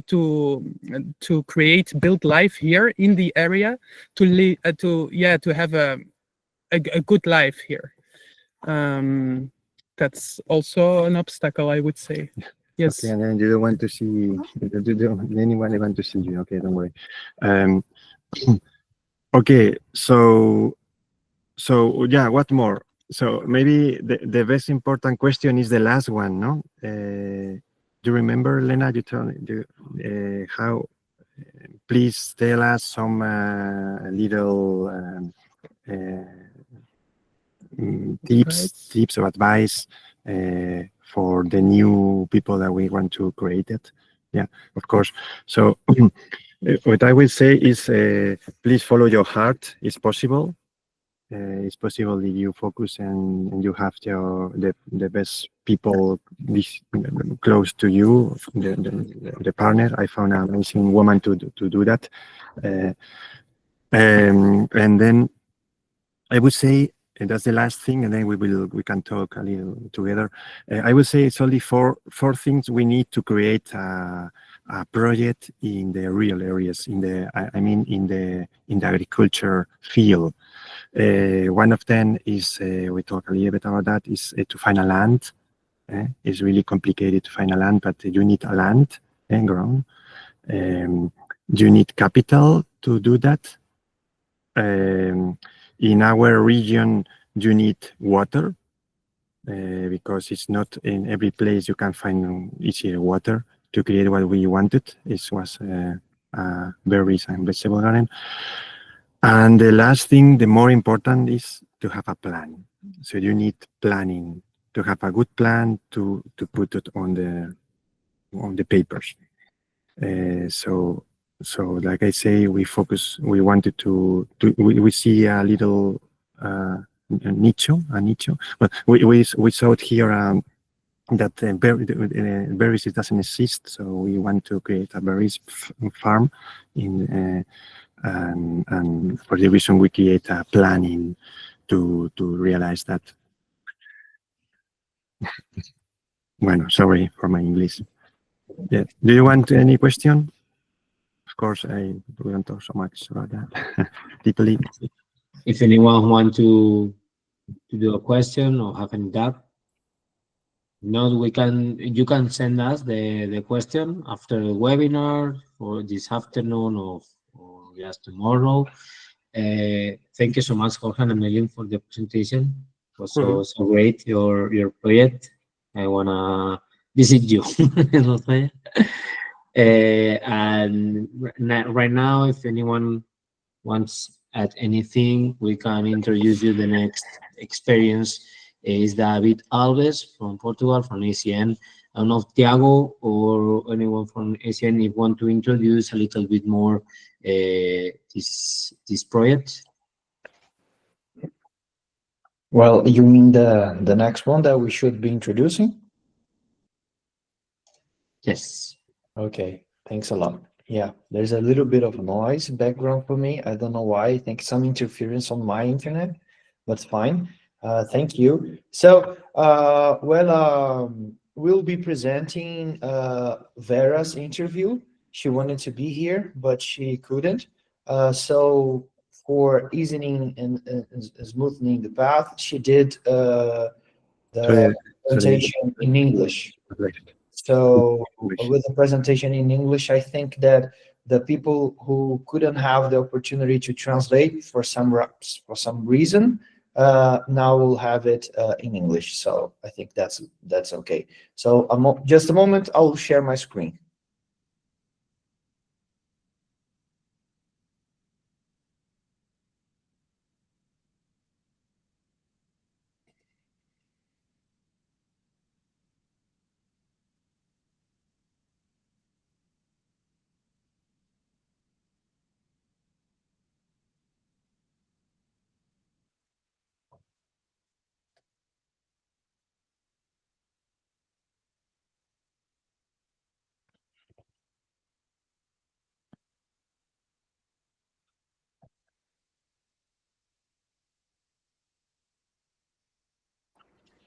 I'm 37, and 20 years ago I was studying accounting, and someone challenged me to start working in this company. It's a wine company with tourism and events, and I accept. And 20 years later, I'm here. I'm still here, motivated, and I really like this kind of business.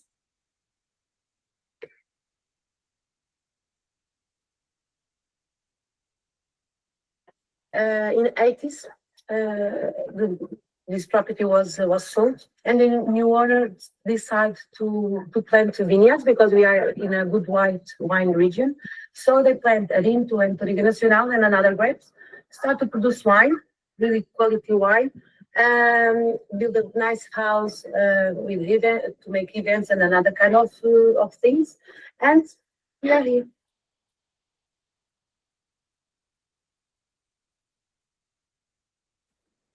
The main obstacles that we found were the quantity of wines that start to increase a lot in Portugal. So in Portugal is this main obstacle. In export, we don't find too much obstacles. We are selling good.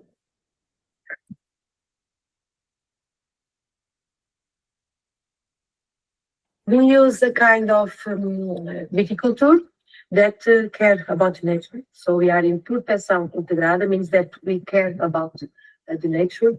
So we don't have any kind of chemicals in the vineyard. So we try to make this green and sustainable practice.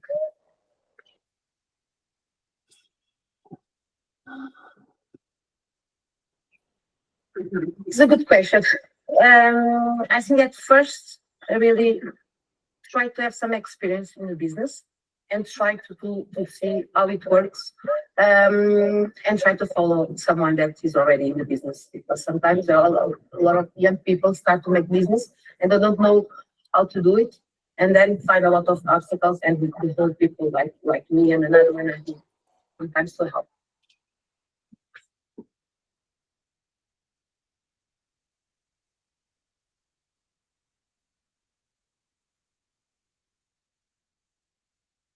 Okay.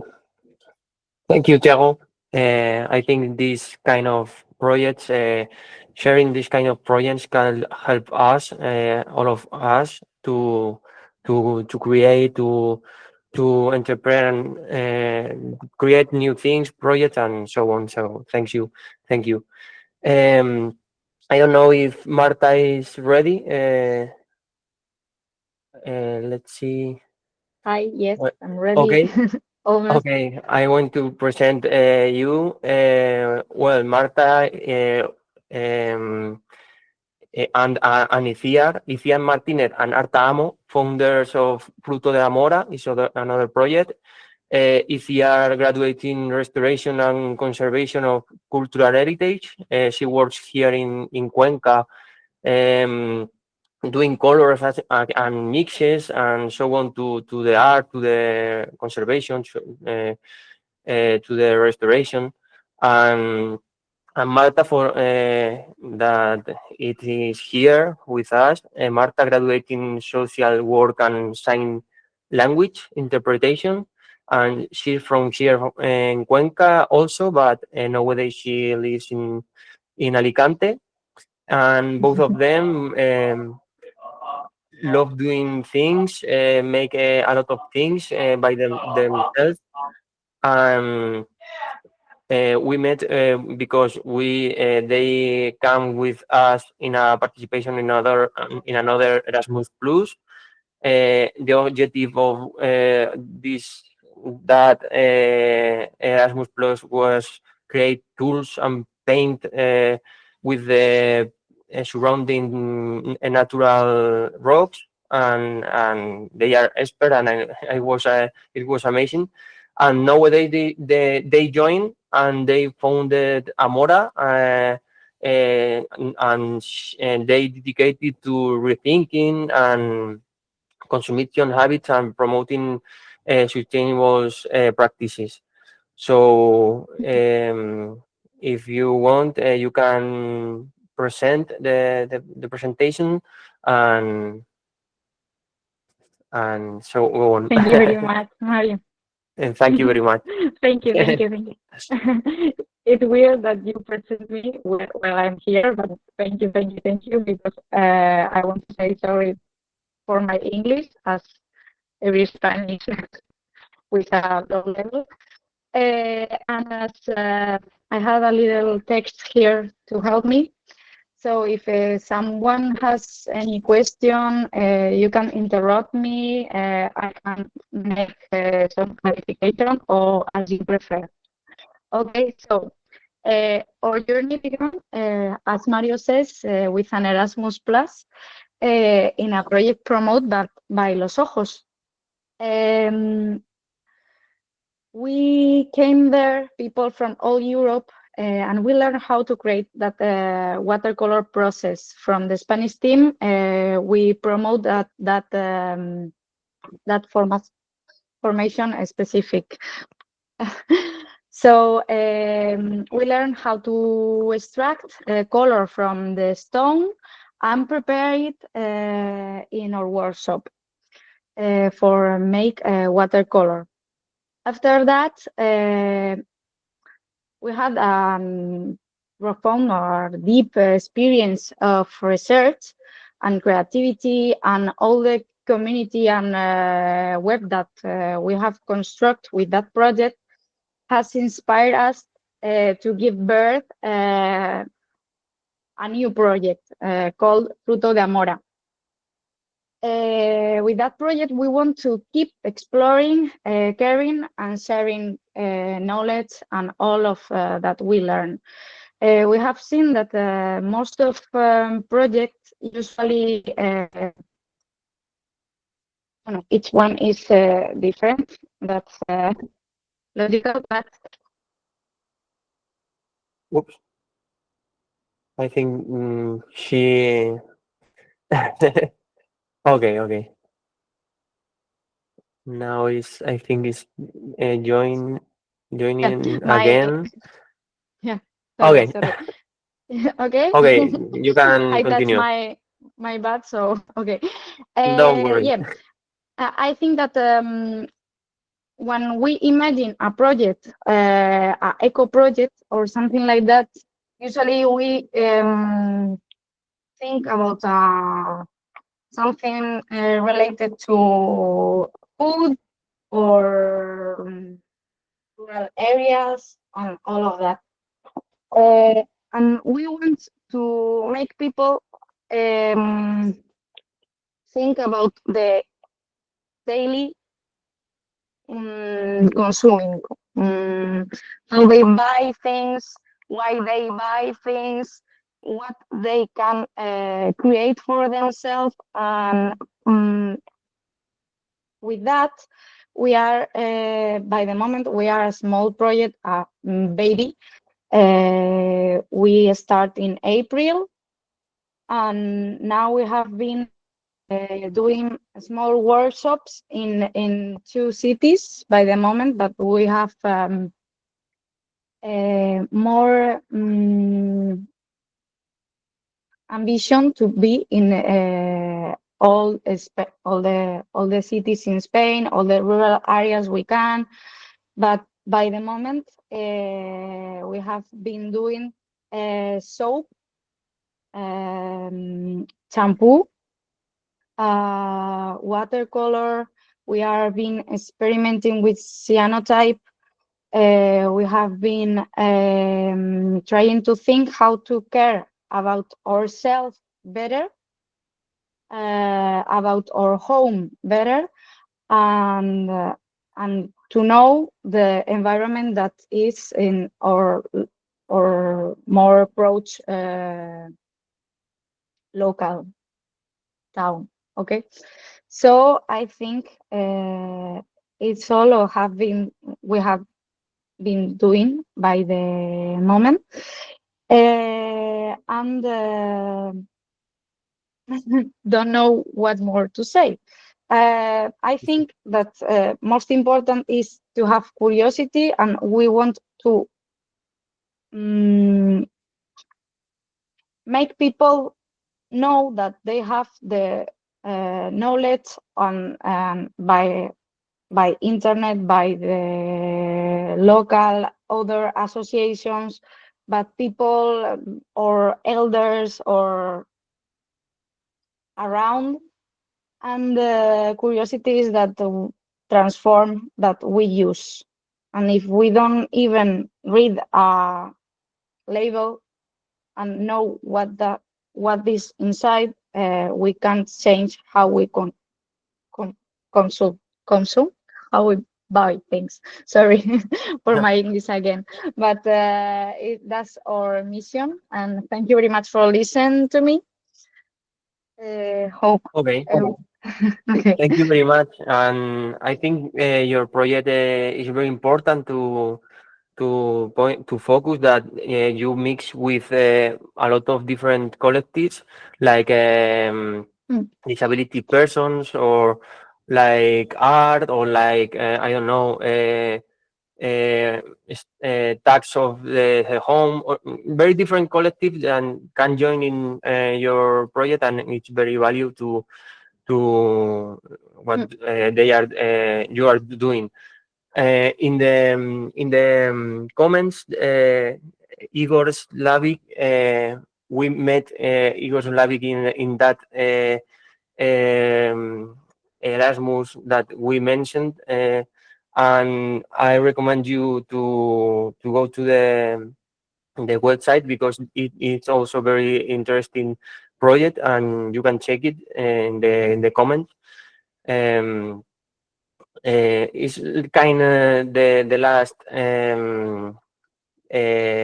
last project of what is the name of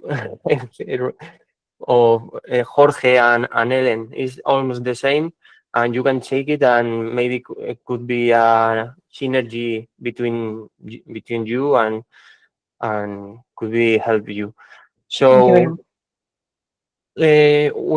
we can continue with Sarah Nars. Sorry for the pronunciation. No, Amuni. it's okay. Okay. Yeah. Sorry. No, don't worry.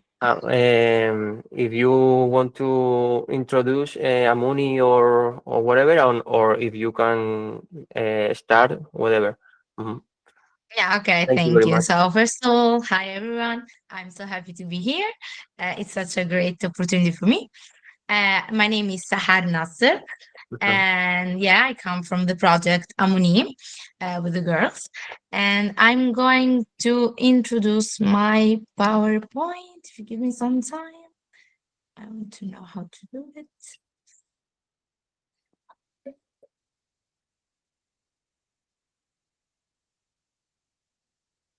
Okay. Okay, you see it? Okay. Perfect. Yes. Okay. Okay, perfetto. You can see it? Yes, it's not Marsala. I just want to confirm. Yeah, it's not Marcella. Do you see me also? Yes, yes. Okay. Okay, perfect. Allora. So this is my portfolio. So this is me. My name is Arnas. I am from Marsala. I came from Marsala. I'm 21 years old. I'm currently now studying business administration in Pisa, management and control at university. I speak many languages because my native language is Italian, but also Arabic because my parents are from Tunisia. I speak also English. I don't know if I'm very good at English, but I achieved my B2. And I know a little bit of French. I'm passionate about traveling, working, I know about cultures, languages, and wherever. My goals, it's about to build a career that include my love of traveling and also about business and culture and traditions. So work in a career in the international relationship and business and a lot of opportunities to travel. And I had a really good opportunity with the association Amuni that gave me the opportunity to go to Portugal. And it was like a great opportunity. I achieved a lot of things. Sorry. So I joined this exchange in Portugal with Amuni. I enjoyed it with Ralph and the Professor Nelson and also Anna. And Cara, it was like really a great opportunity. The location where like it was like in Loures, near to Lisbon. So we learned about Loures, this small city that it brings me in my mind Marsala because it's so similar about everything. And then we explore Lisbon with Ralph and also with the professors. And I liked it so much. It's really, really so good, Lisbon. I've never been there before. I make many friends. We do many activities. We were like in Bujelas, in Quinta de Murta. The guys do like a small degustation of the wine. She explained to us a very different type of wine. We tasted. We do like a comparison about the Marsala wine and the Lisbon wine. And was really, really so interesting because they have a different type of how to say it, different type of agriculture. It's not like the same in Marsala, so it was really so interesting to know and learn about it. And then we go to Joining Fruit. It was this amazing society, we can say that about vegetables, and they explained to us how they sell it. It was like an international society that sell in French, in Italy, in Spain, and whatever. So it was really so interesting to know about it, to know about how they change the transportation, how they transport in this export in another cities. So the management part was so interesting for me. We do a lot of things. We explore all Lisbon, and we achieve really, really so much. And about my personal experience, I can say that I built new friendship and international connection. I'm so happy about it because I know new people, and it was really so interesting to know, understand how different cultures works, to understand a new language because I don't study Portuguese before, so it was really so interesting. I improved my English. It was like a really good opportunity to improve my English to speak it. So I had like also a communication skills. Like now I can speak without hesitation. Everything goes in my mind. I say it. So I learned, has it write it here, different cultures and perspective. And it was so interesting. And I boosted also a self-confidence. The challenges that I see in this 2 weeks, because it was 2 weeks. The first week it was with Ralph, and the second with the Professor Nelson and Anna. Adapting speaking in a foreign language every day, adapting to a new environment and routine, and managing group dynamics, like problem solving. Maybe in that 2 weeks we had like a lot of rain, so we had to change programs to do like solving problems. So it was really fun. And then we had like with Amuni, I had like the good chance to participate again this summer because in Marsala, I applied all the skills and knowledge that I gained in Portugal, and I bring in Marsala, and I was speaking about it. And it was really funny to see how this Portugal's experience changed my vision about many things. And I start to do like a comparison from Marsala in Portuguese. I also welcome, thank you to Amuni, Spanish participant to Marsala, and I go with them and I bring them to show Marsala, our city center, the historical part, places, local realities, than even know me like I know it. It was really so good. I bring into them to a famous restaurant that we have in Marsala to give them the opportunity to let's say to try some new dishes and whatever. I collaborate actively with the local association, even in Marsala.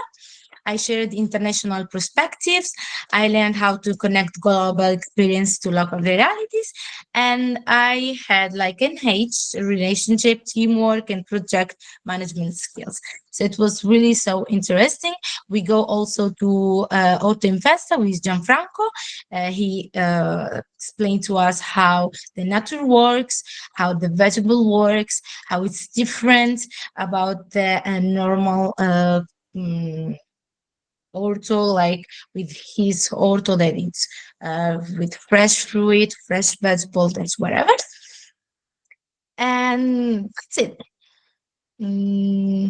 I don't know if you want to know about something else, but was my experience. Okay, thank you very much for sharing the experience. Is well, knowing cultures and languages is always enriching yourself, and it's a dream to travel and know everything of the cultures. Thank you. And now we have Vera Ferreira. I don't know if it's ready, from ACN. Yes, so Vera was already shown, so now will be David Alves. Let me share my screen again. Just a Okay, moment. perfect.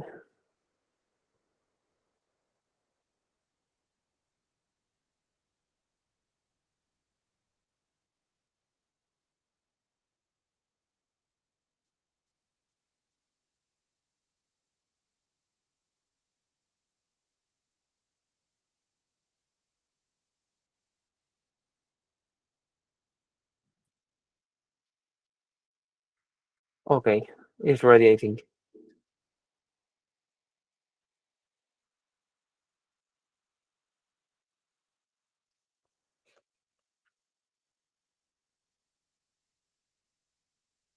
My name is David Alves. I'm from Bucelas, from Lourdes. It's on the region of Lisbon. My personal background is that, well, right now I'm 39 years old. I did my studies more or less how they should be in terms of the time that I took. On high school, I went to the science area of my studies. I ended up studying civil engineering. And when I finished my studies, I ended up working in the family business. So my father was a supplier of fruits and vegetables for supermarkets in Portugal. And at the time, he was starting to export to Poland. And because I didn't know what to do exactly, I ended up working with him. So the motivation was basically to work in the family business.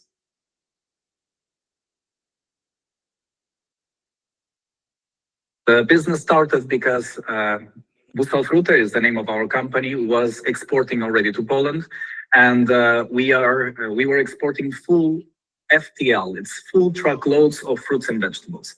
Many times these trucks were sent to Poland, and because they had some problem with quality, for example, there were some rotten fruits or some skin defects, the supermarket would reject them, and then we would need to hire service providers in Poland that would somehow make the selection of these fruits, and they would send the first class, what we call is first class, to the supermarket, second class to local markets, and then we would trash. So we would need somebody to make the selection, send the first class again to the supermarkets, the second class to local markets, and then the trash to trash, obviously. I ended up coming to Poland to develop a warehouse, our own warehouse, that would make us free from the dependence on third-party companies. So we would have more control on the quantities that we are selecting and also to optimize our costs.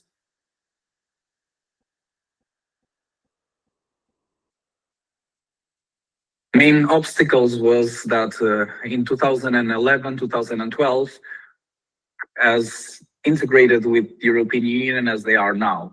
And so the language was a huge barrier. It was a time that I was approaching people in English and people were literally running away from me. This doesn't happen anymore. Then establishing new relationships was also hard because I was a Portuguese person in Poland. People were not used to this international relationship, so there was a little bit of suspicious, like, who is this guy? And I was quite young at the time, so I was very privileged that I had the background from my family business. But when people saw me, they saw a kid, and it's hard for you to somehow be respected when you are so young. But we were also very fortunate that we had a partner that was our client, our main client, which is Jeronim Martins in Poland, and they were very helpful, and they were actually the core of our business. So you probably know them because the owner of our supermarket client in Poland is the owner of Pingo Doce in Portugal. So this was a very good help that we had from them, and that we still work with them. So what happened is that we started to develop different products. We started by selling in the beginning mostly oranges from Algarve and pears from the zone of Torres Vedras. But then because the supermarket understood that for us to keep our facilities in Poland, we needed to have work all year round.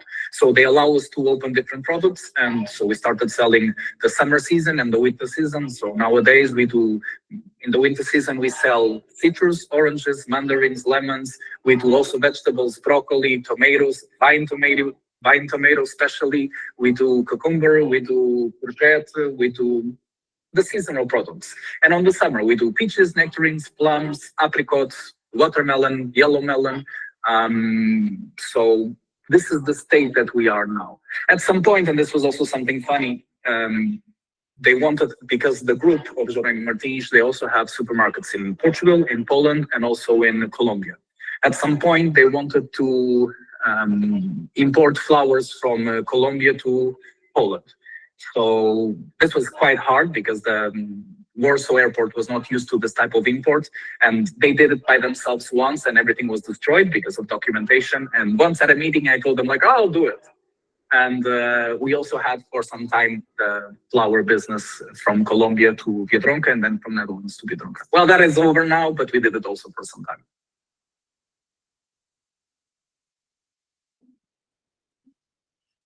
Well, our business is mostly or only related with agriculture, so they are connected mostly with resources usage in the production facilities in Portugal, and the most important ones are the use of solar panels and automatic water systems. I forgot how to say this in English. Call it the water that we feed the plants with. I don't remember the word in English. I apologize. And so it's related with the energy and water resources. And in Poland, we basically recycle everything we can. And we also dispose our organic fruits, our organic products with companies that actually can use it to produce fossil fuel. Fossil fuel, no, to use organic fuel. Yes.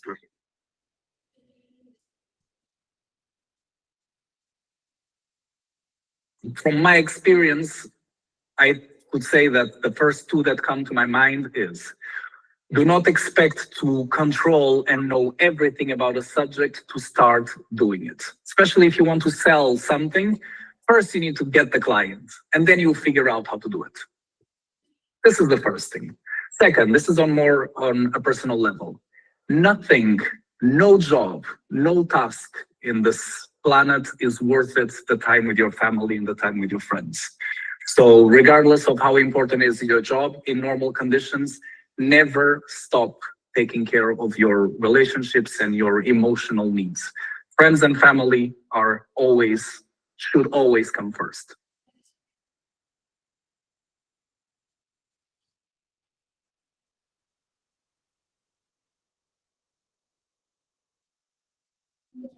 Okay. Okay, thank you, Thiago, for sharing. It's quite important topic, the food and how to provide this kind of product in Europe. So thank you very much for sharing. Okay, and this last one is Marta Serena from Iroko. I don't know if ready. she's ready. Yeah, if you let me introduce Marta. Marta is a psychologist and criminologist specialized in human resource, conflict mediation, business advisory, and financial planning. And she's the founder of Serena Fuentes Integral, which is a multidisciplinary consultancy that supports companies, projects, and individuals in innovation, development, and exponential growth. She's going to speak in Spanish, but she will show her presentation in English. So if anyone wants to turn on the subtitles, just to understand what she's saying. Marta, ¿estás lista? Hola, hello everyone, or everybody. My English is very a little level. For this reason, I speak in Spanish. Okay. Voy a compartir la presentación.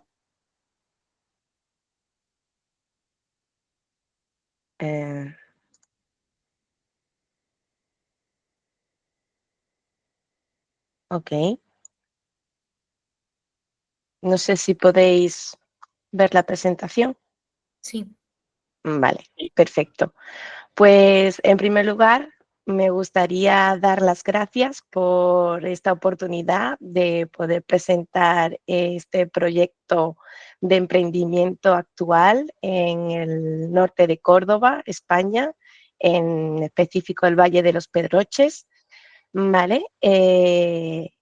En primer lugar, yo tengo 26 años, soy psicóloga y criminóloga especializada en todo lo que es gestión del talento o personal management, mediación de conflictos, asesoría legal y jurídica y consultoría financiera.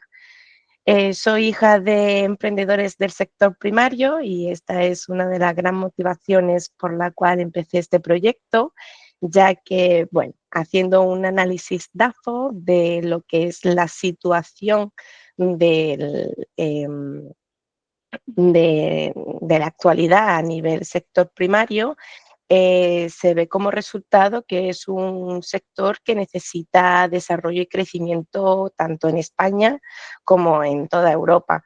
De hecho, en los últimos años han desaparecido en España 7.000 explotaciones agrarias y ganaderas y a nivel de Europa han desaparecido 5 millones.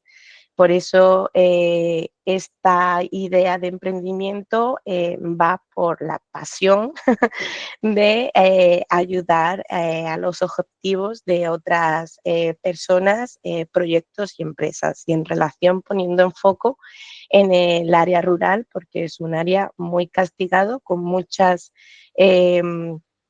recursos y también mucha burocracia a nivel administración y por eso esta motivación, ¿no?, de ayudar a aquellas personas que se dedican al sector primario, pues a tener menor carga administrativa, entre otras cosas. Otra pasión y otra motivación que tiene el proyecto detrás es crear una gran empresa a nivel España, donde las personas tengan salud laboral y financiera, porque esto significa tener salud mental también, al igual que sentimiento de grupo por la compañía y motivación y felicidad en realizar pues su trabajo. Serena Fuentes Integral impulsa todo lo que es el emprendimiento rural gracias a varias áreas de gestión, ¿vale? Empezamos por área de gestión de subvenciones y ayudas, ¿vale? Y tenemos un equipo de ingenieros para poder realizar ingeniería de proyectos, ¿vale? Y con ello poder pues coger todos los recursos financieros que hay a nivel administración de España para poder llevar a cabo sus propios proyectos dentro del ámbito rural. También llevamos una parte de digitalización del sector primario y de empresas, teniendo en cuenta que en un futuro va a llegar el cuaderno digital de campo, donde todo agricultor y ganadero va a tener que exponer en un solo formato todas las acciones diarias de su finca o de su explotación, ¿vale? Tenemos consultoría laboral, fiscal y contable, donde llevamos a cabo y nos anteponemos a las necesidades velamos por las necesidades del cliente, anteponiéndonos a las necesidades de Hacienda, por así decirlo, ¿vale? Y llevamos a cabo asesoría legal para poder desarrollar todos los proyectos. Por otro lado, en caso de que se necesite la compra o la venta de una finca, también la llevamos a cabo, esta mediación entre cliente y vendedor, ¿vale? Gracias a la educación financiera podemos planificar todo proyecto de cara a futuro, ¿vale? Teniendo en cuenta que llevamos a cabo toda la mediación de seguros de lo que se necesita para el proyecto. Y por último, en caso de ser una empresa con personas, ¿vale? Tenemos nuestro departamento de psicología laboral y gestión de personas, donde hacemos formación y selección. Vale, la trayectoria es corta, ¿vale? Empezamos el año pasado, en 2024, en mayo, con una oportunidad de emprendimiento. Hicimos un análisis de mercado para ver la viabilidad del proyecto y comenzamos a realizar todas las relaciones comerciales, porque en Serena Fuentes Integral sentimos que la unión hace la fuerza y todo lo que la empresa no dispone a nivel, pues, personas que se dediquen a ello, tenemos partners en todas nuestras áreas donde nos ayudan a crecer. Por otro lado, a partir de septiembre de 2024 nos formamos en todo a nivel legal, ¿vale? Y en la preparación del proyecto. En este momento empezamos a ser autónomos y empezamos a hacer captación de clientes como autónomos. En julio de 2025 se empezó a crear el proyecto de sistema interno por objetivos, ¿vale? Porque tenemos oficina presencial, pero el objetivo es que cada persona que trabaje en Serena Fuentes Integral pueda obtener un trabajo totalmente online. Y pues en este momento también creamos el equipo de emprendedores y emprendedoras, donde pues a día de hoy trabajamos en Bilbao, Guadalajara, Madrid, Sevilla, Almería, Badajoz y Córdoba.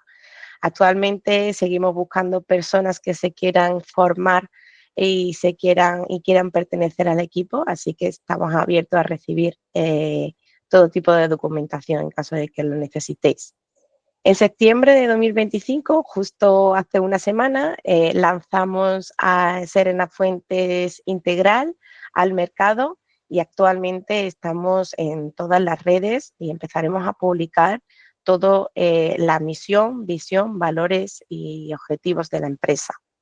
Y bueno, actualmente tenemos clientes nacionales y potenciales clientes internacionales. Entonces, estamos inmersos ahora mismo en un gran trabajo de expansión, no solamente a nivel nacional, sino internacional. Bueno, y a partir de este momento, pues me gustaría hablar un poquito de todas las prácticas verdes y sostenibles que anteriormente los compañeros también han podido hablar de ello y me ha llamado la atención que lo que han comentado algunos compañeros como Ana Bellán, pues lo expongo aquí directamente, ¿no? El emprendimiento rural al final es un motor de futuro sostenible. Esto es debido a que existen beneficios y oportunidades únicas, como por ejemplo el acceso a recursos naturales. La zona donde vivimos, en el Valle del Guadiato, el norte de Córdoba, es una zona rica en productos naturales y sostenibles y una zona donde no está explotada toda esta riqueza.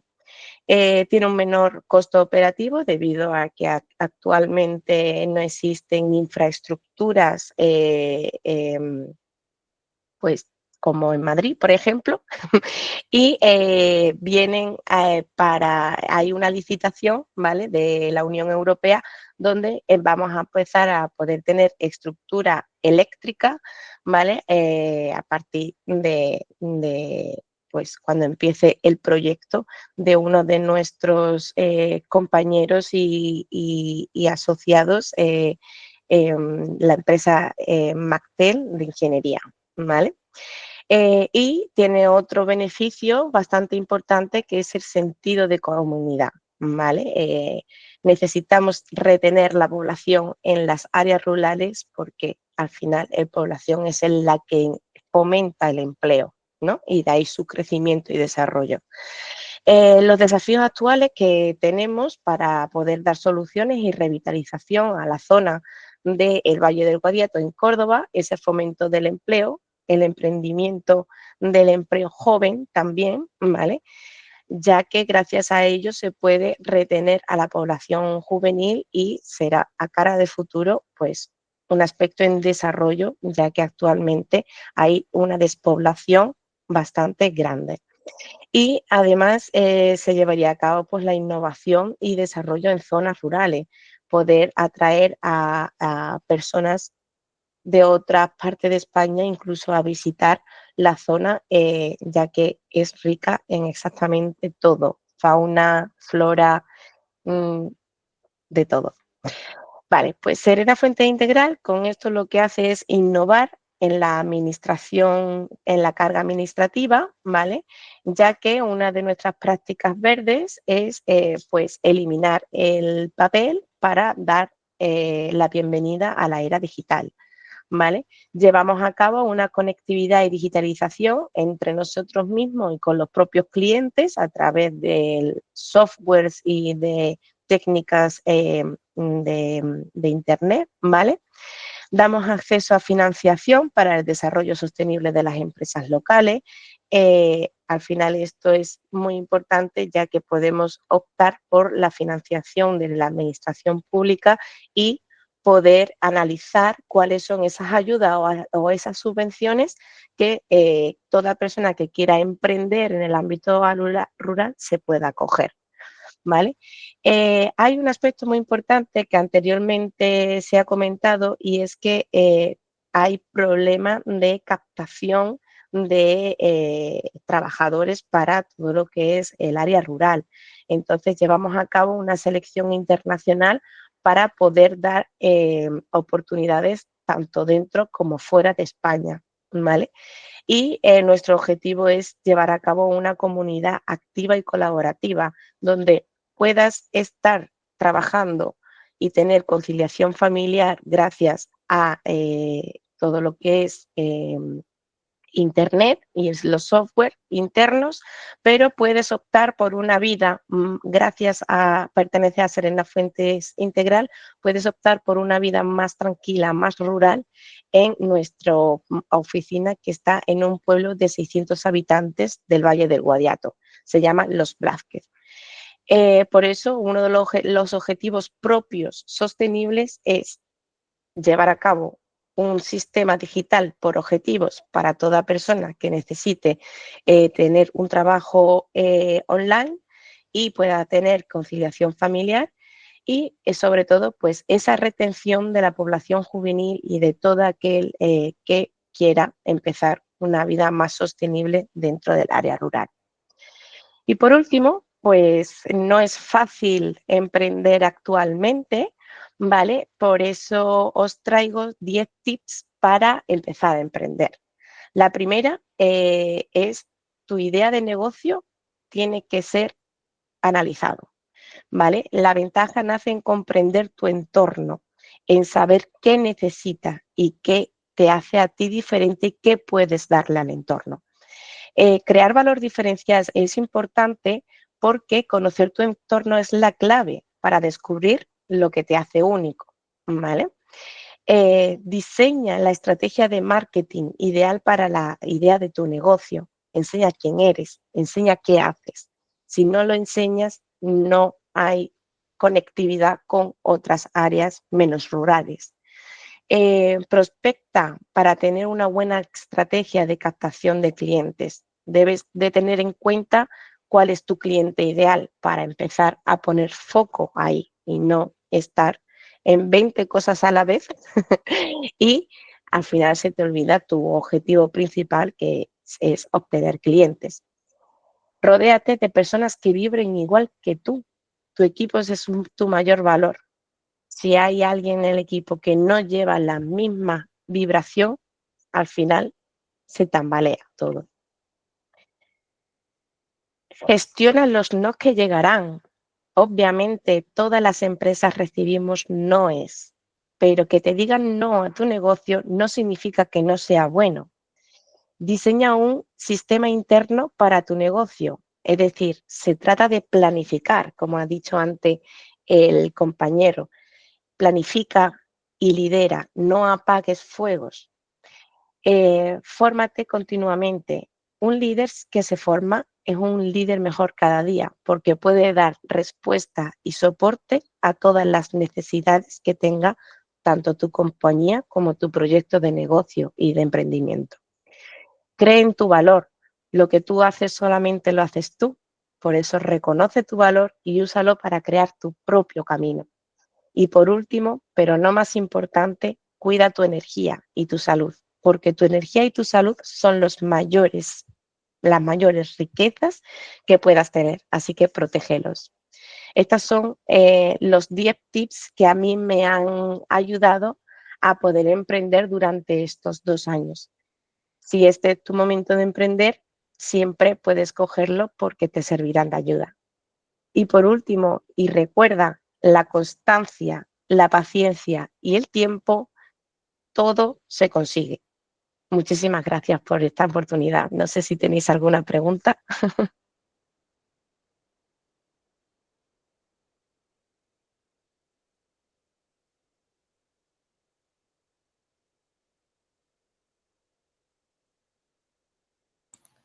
Mario, I think you are speaking, but you are not with the microphone on. No. Hola. ¿Me escucháis? Sí, a ti sí, Marta. Ah. No, Mario, we can't hear you. But okay, Marta. Bueno, muchas gracias, Marta. Thank you very much for your presentation and your motivation. It was a really inspiring presentation. Ha sido una presentación muy inspiradora, Marta. Muchas gracias. A vosotros. Okay, I think we will continue with we have like 30 minutes for question and answers, and maybe create some kind of debate if you want. So I don't know if someone has any question for entrepreneurs who have spoken, or for us people who organize the webinar. I don't know if someone wants to ask something. You can hand your the hand, and we can give you the word.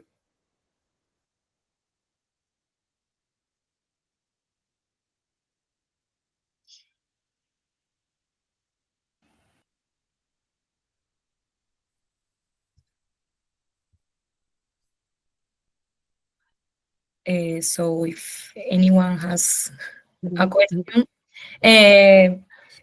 if the person who have spoken are okay, Gianfranco.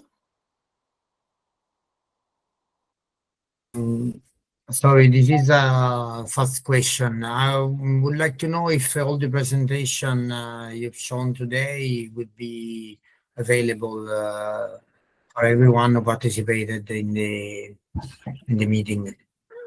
Yeah, if you want, we can share with all the participants the presentation, if everyone is agree with that. And I will suggest also to share contact, because maybe there are some shy people who doesn't want to answer a question now. Sorry, to pose a question, but maybe you can contact with the entrepreneurs to ask some question if someone wants. Marta? Yes, if anyone has any question, I would like to ask, mostly for Gianfranco, most of the people who has a little business, what are your channels of distribution? How difficult has been? Yes, I think this is the most difficult part, probably. And what tips will you give to the people who's starting now with the new technologies? Maybe you can do shopping like, I don't know, with Instagram or something like this. But in general, with the rural entrepreneurship, it's most difficult. I don't know if you can give us a bit of insight on this.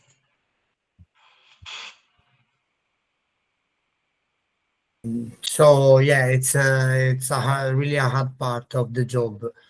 About it, we, as I told you, our goal is to educate people to our own way. So instead of choosing the normal market, we are somehow trying to create our own market. So of course it's a long way, and you always cherish the people, the community. That's what we attached, because with intermediaries, the local intermediaries, for example, will pay a really little price for the thing, and when the food is produced in this way, it's not always so shiny, or the vegetable are not so durable as the one that are sold in usual markets.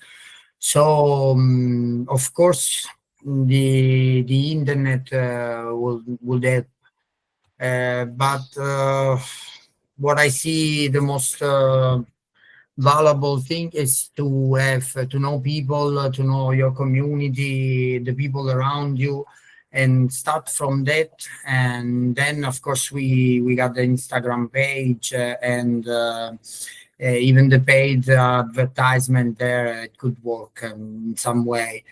But the most important thing I see is the spreading of some messages, some precise messages about what are you doing, why are you doing that way, what else the people will find in a normal market. And so the most important part is to let people understand, I think in some way, the importance of a job like the one we heard today in those wonderful presentations.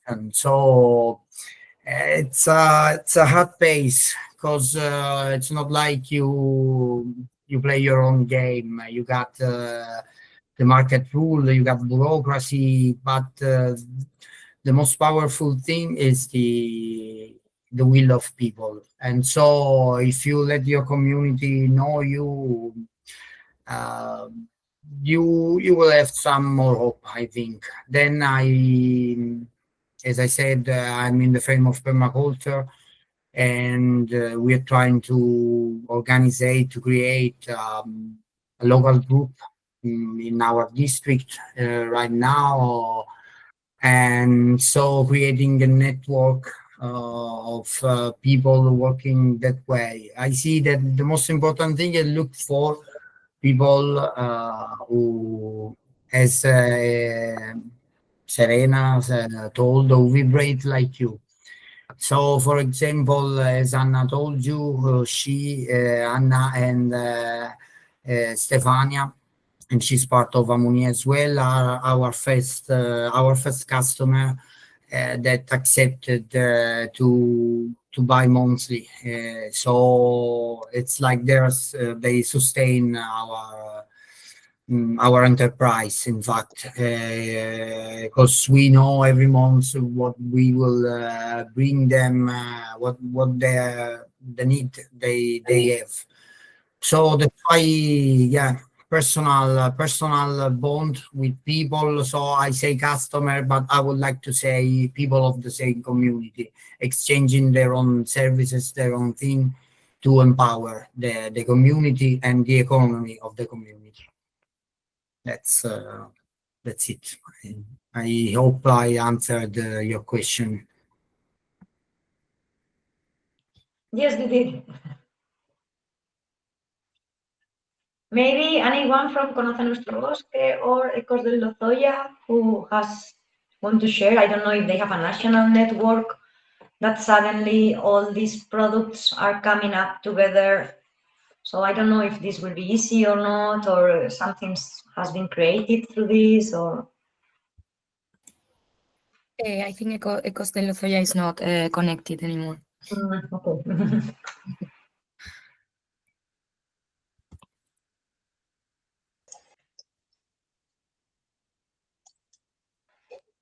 I don't know if Manu is connected. If not, I don't know if he has anything to add.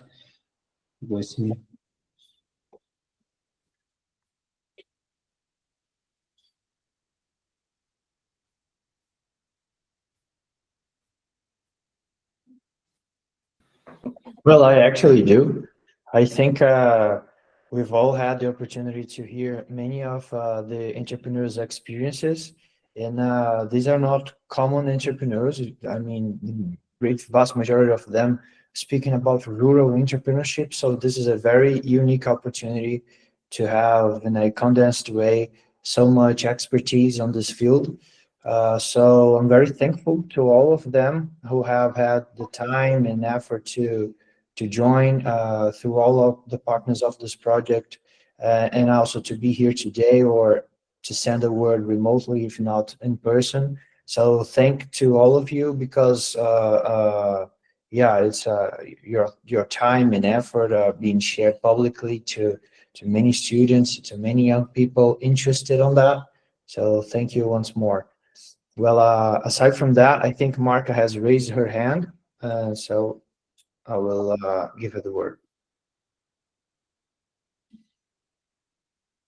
No, it's already answered. Thank you, Tiago.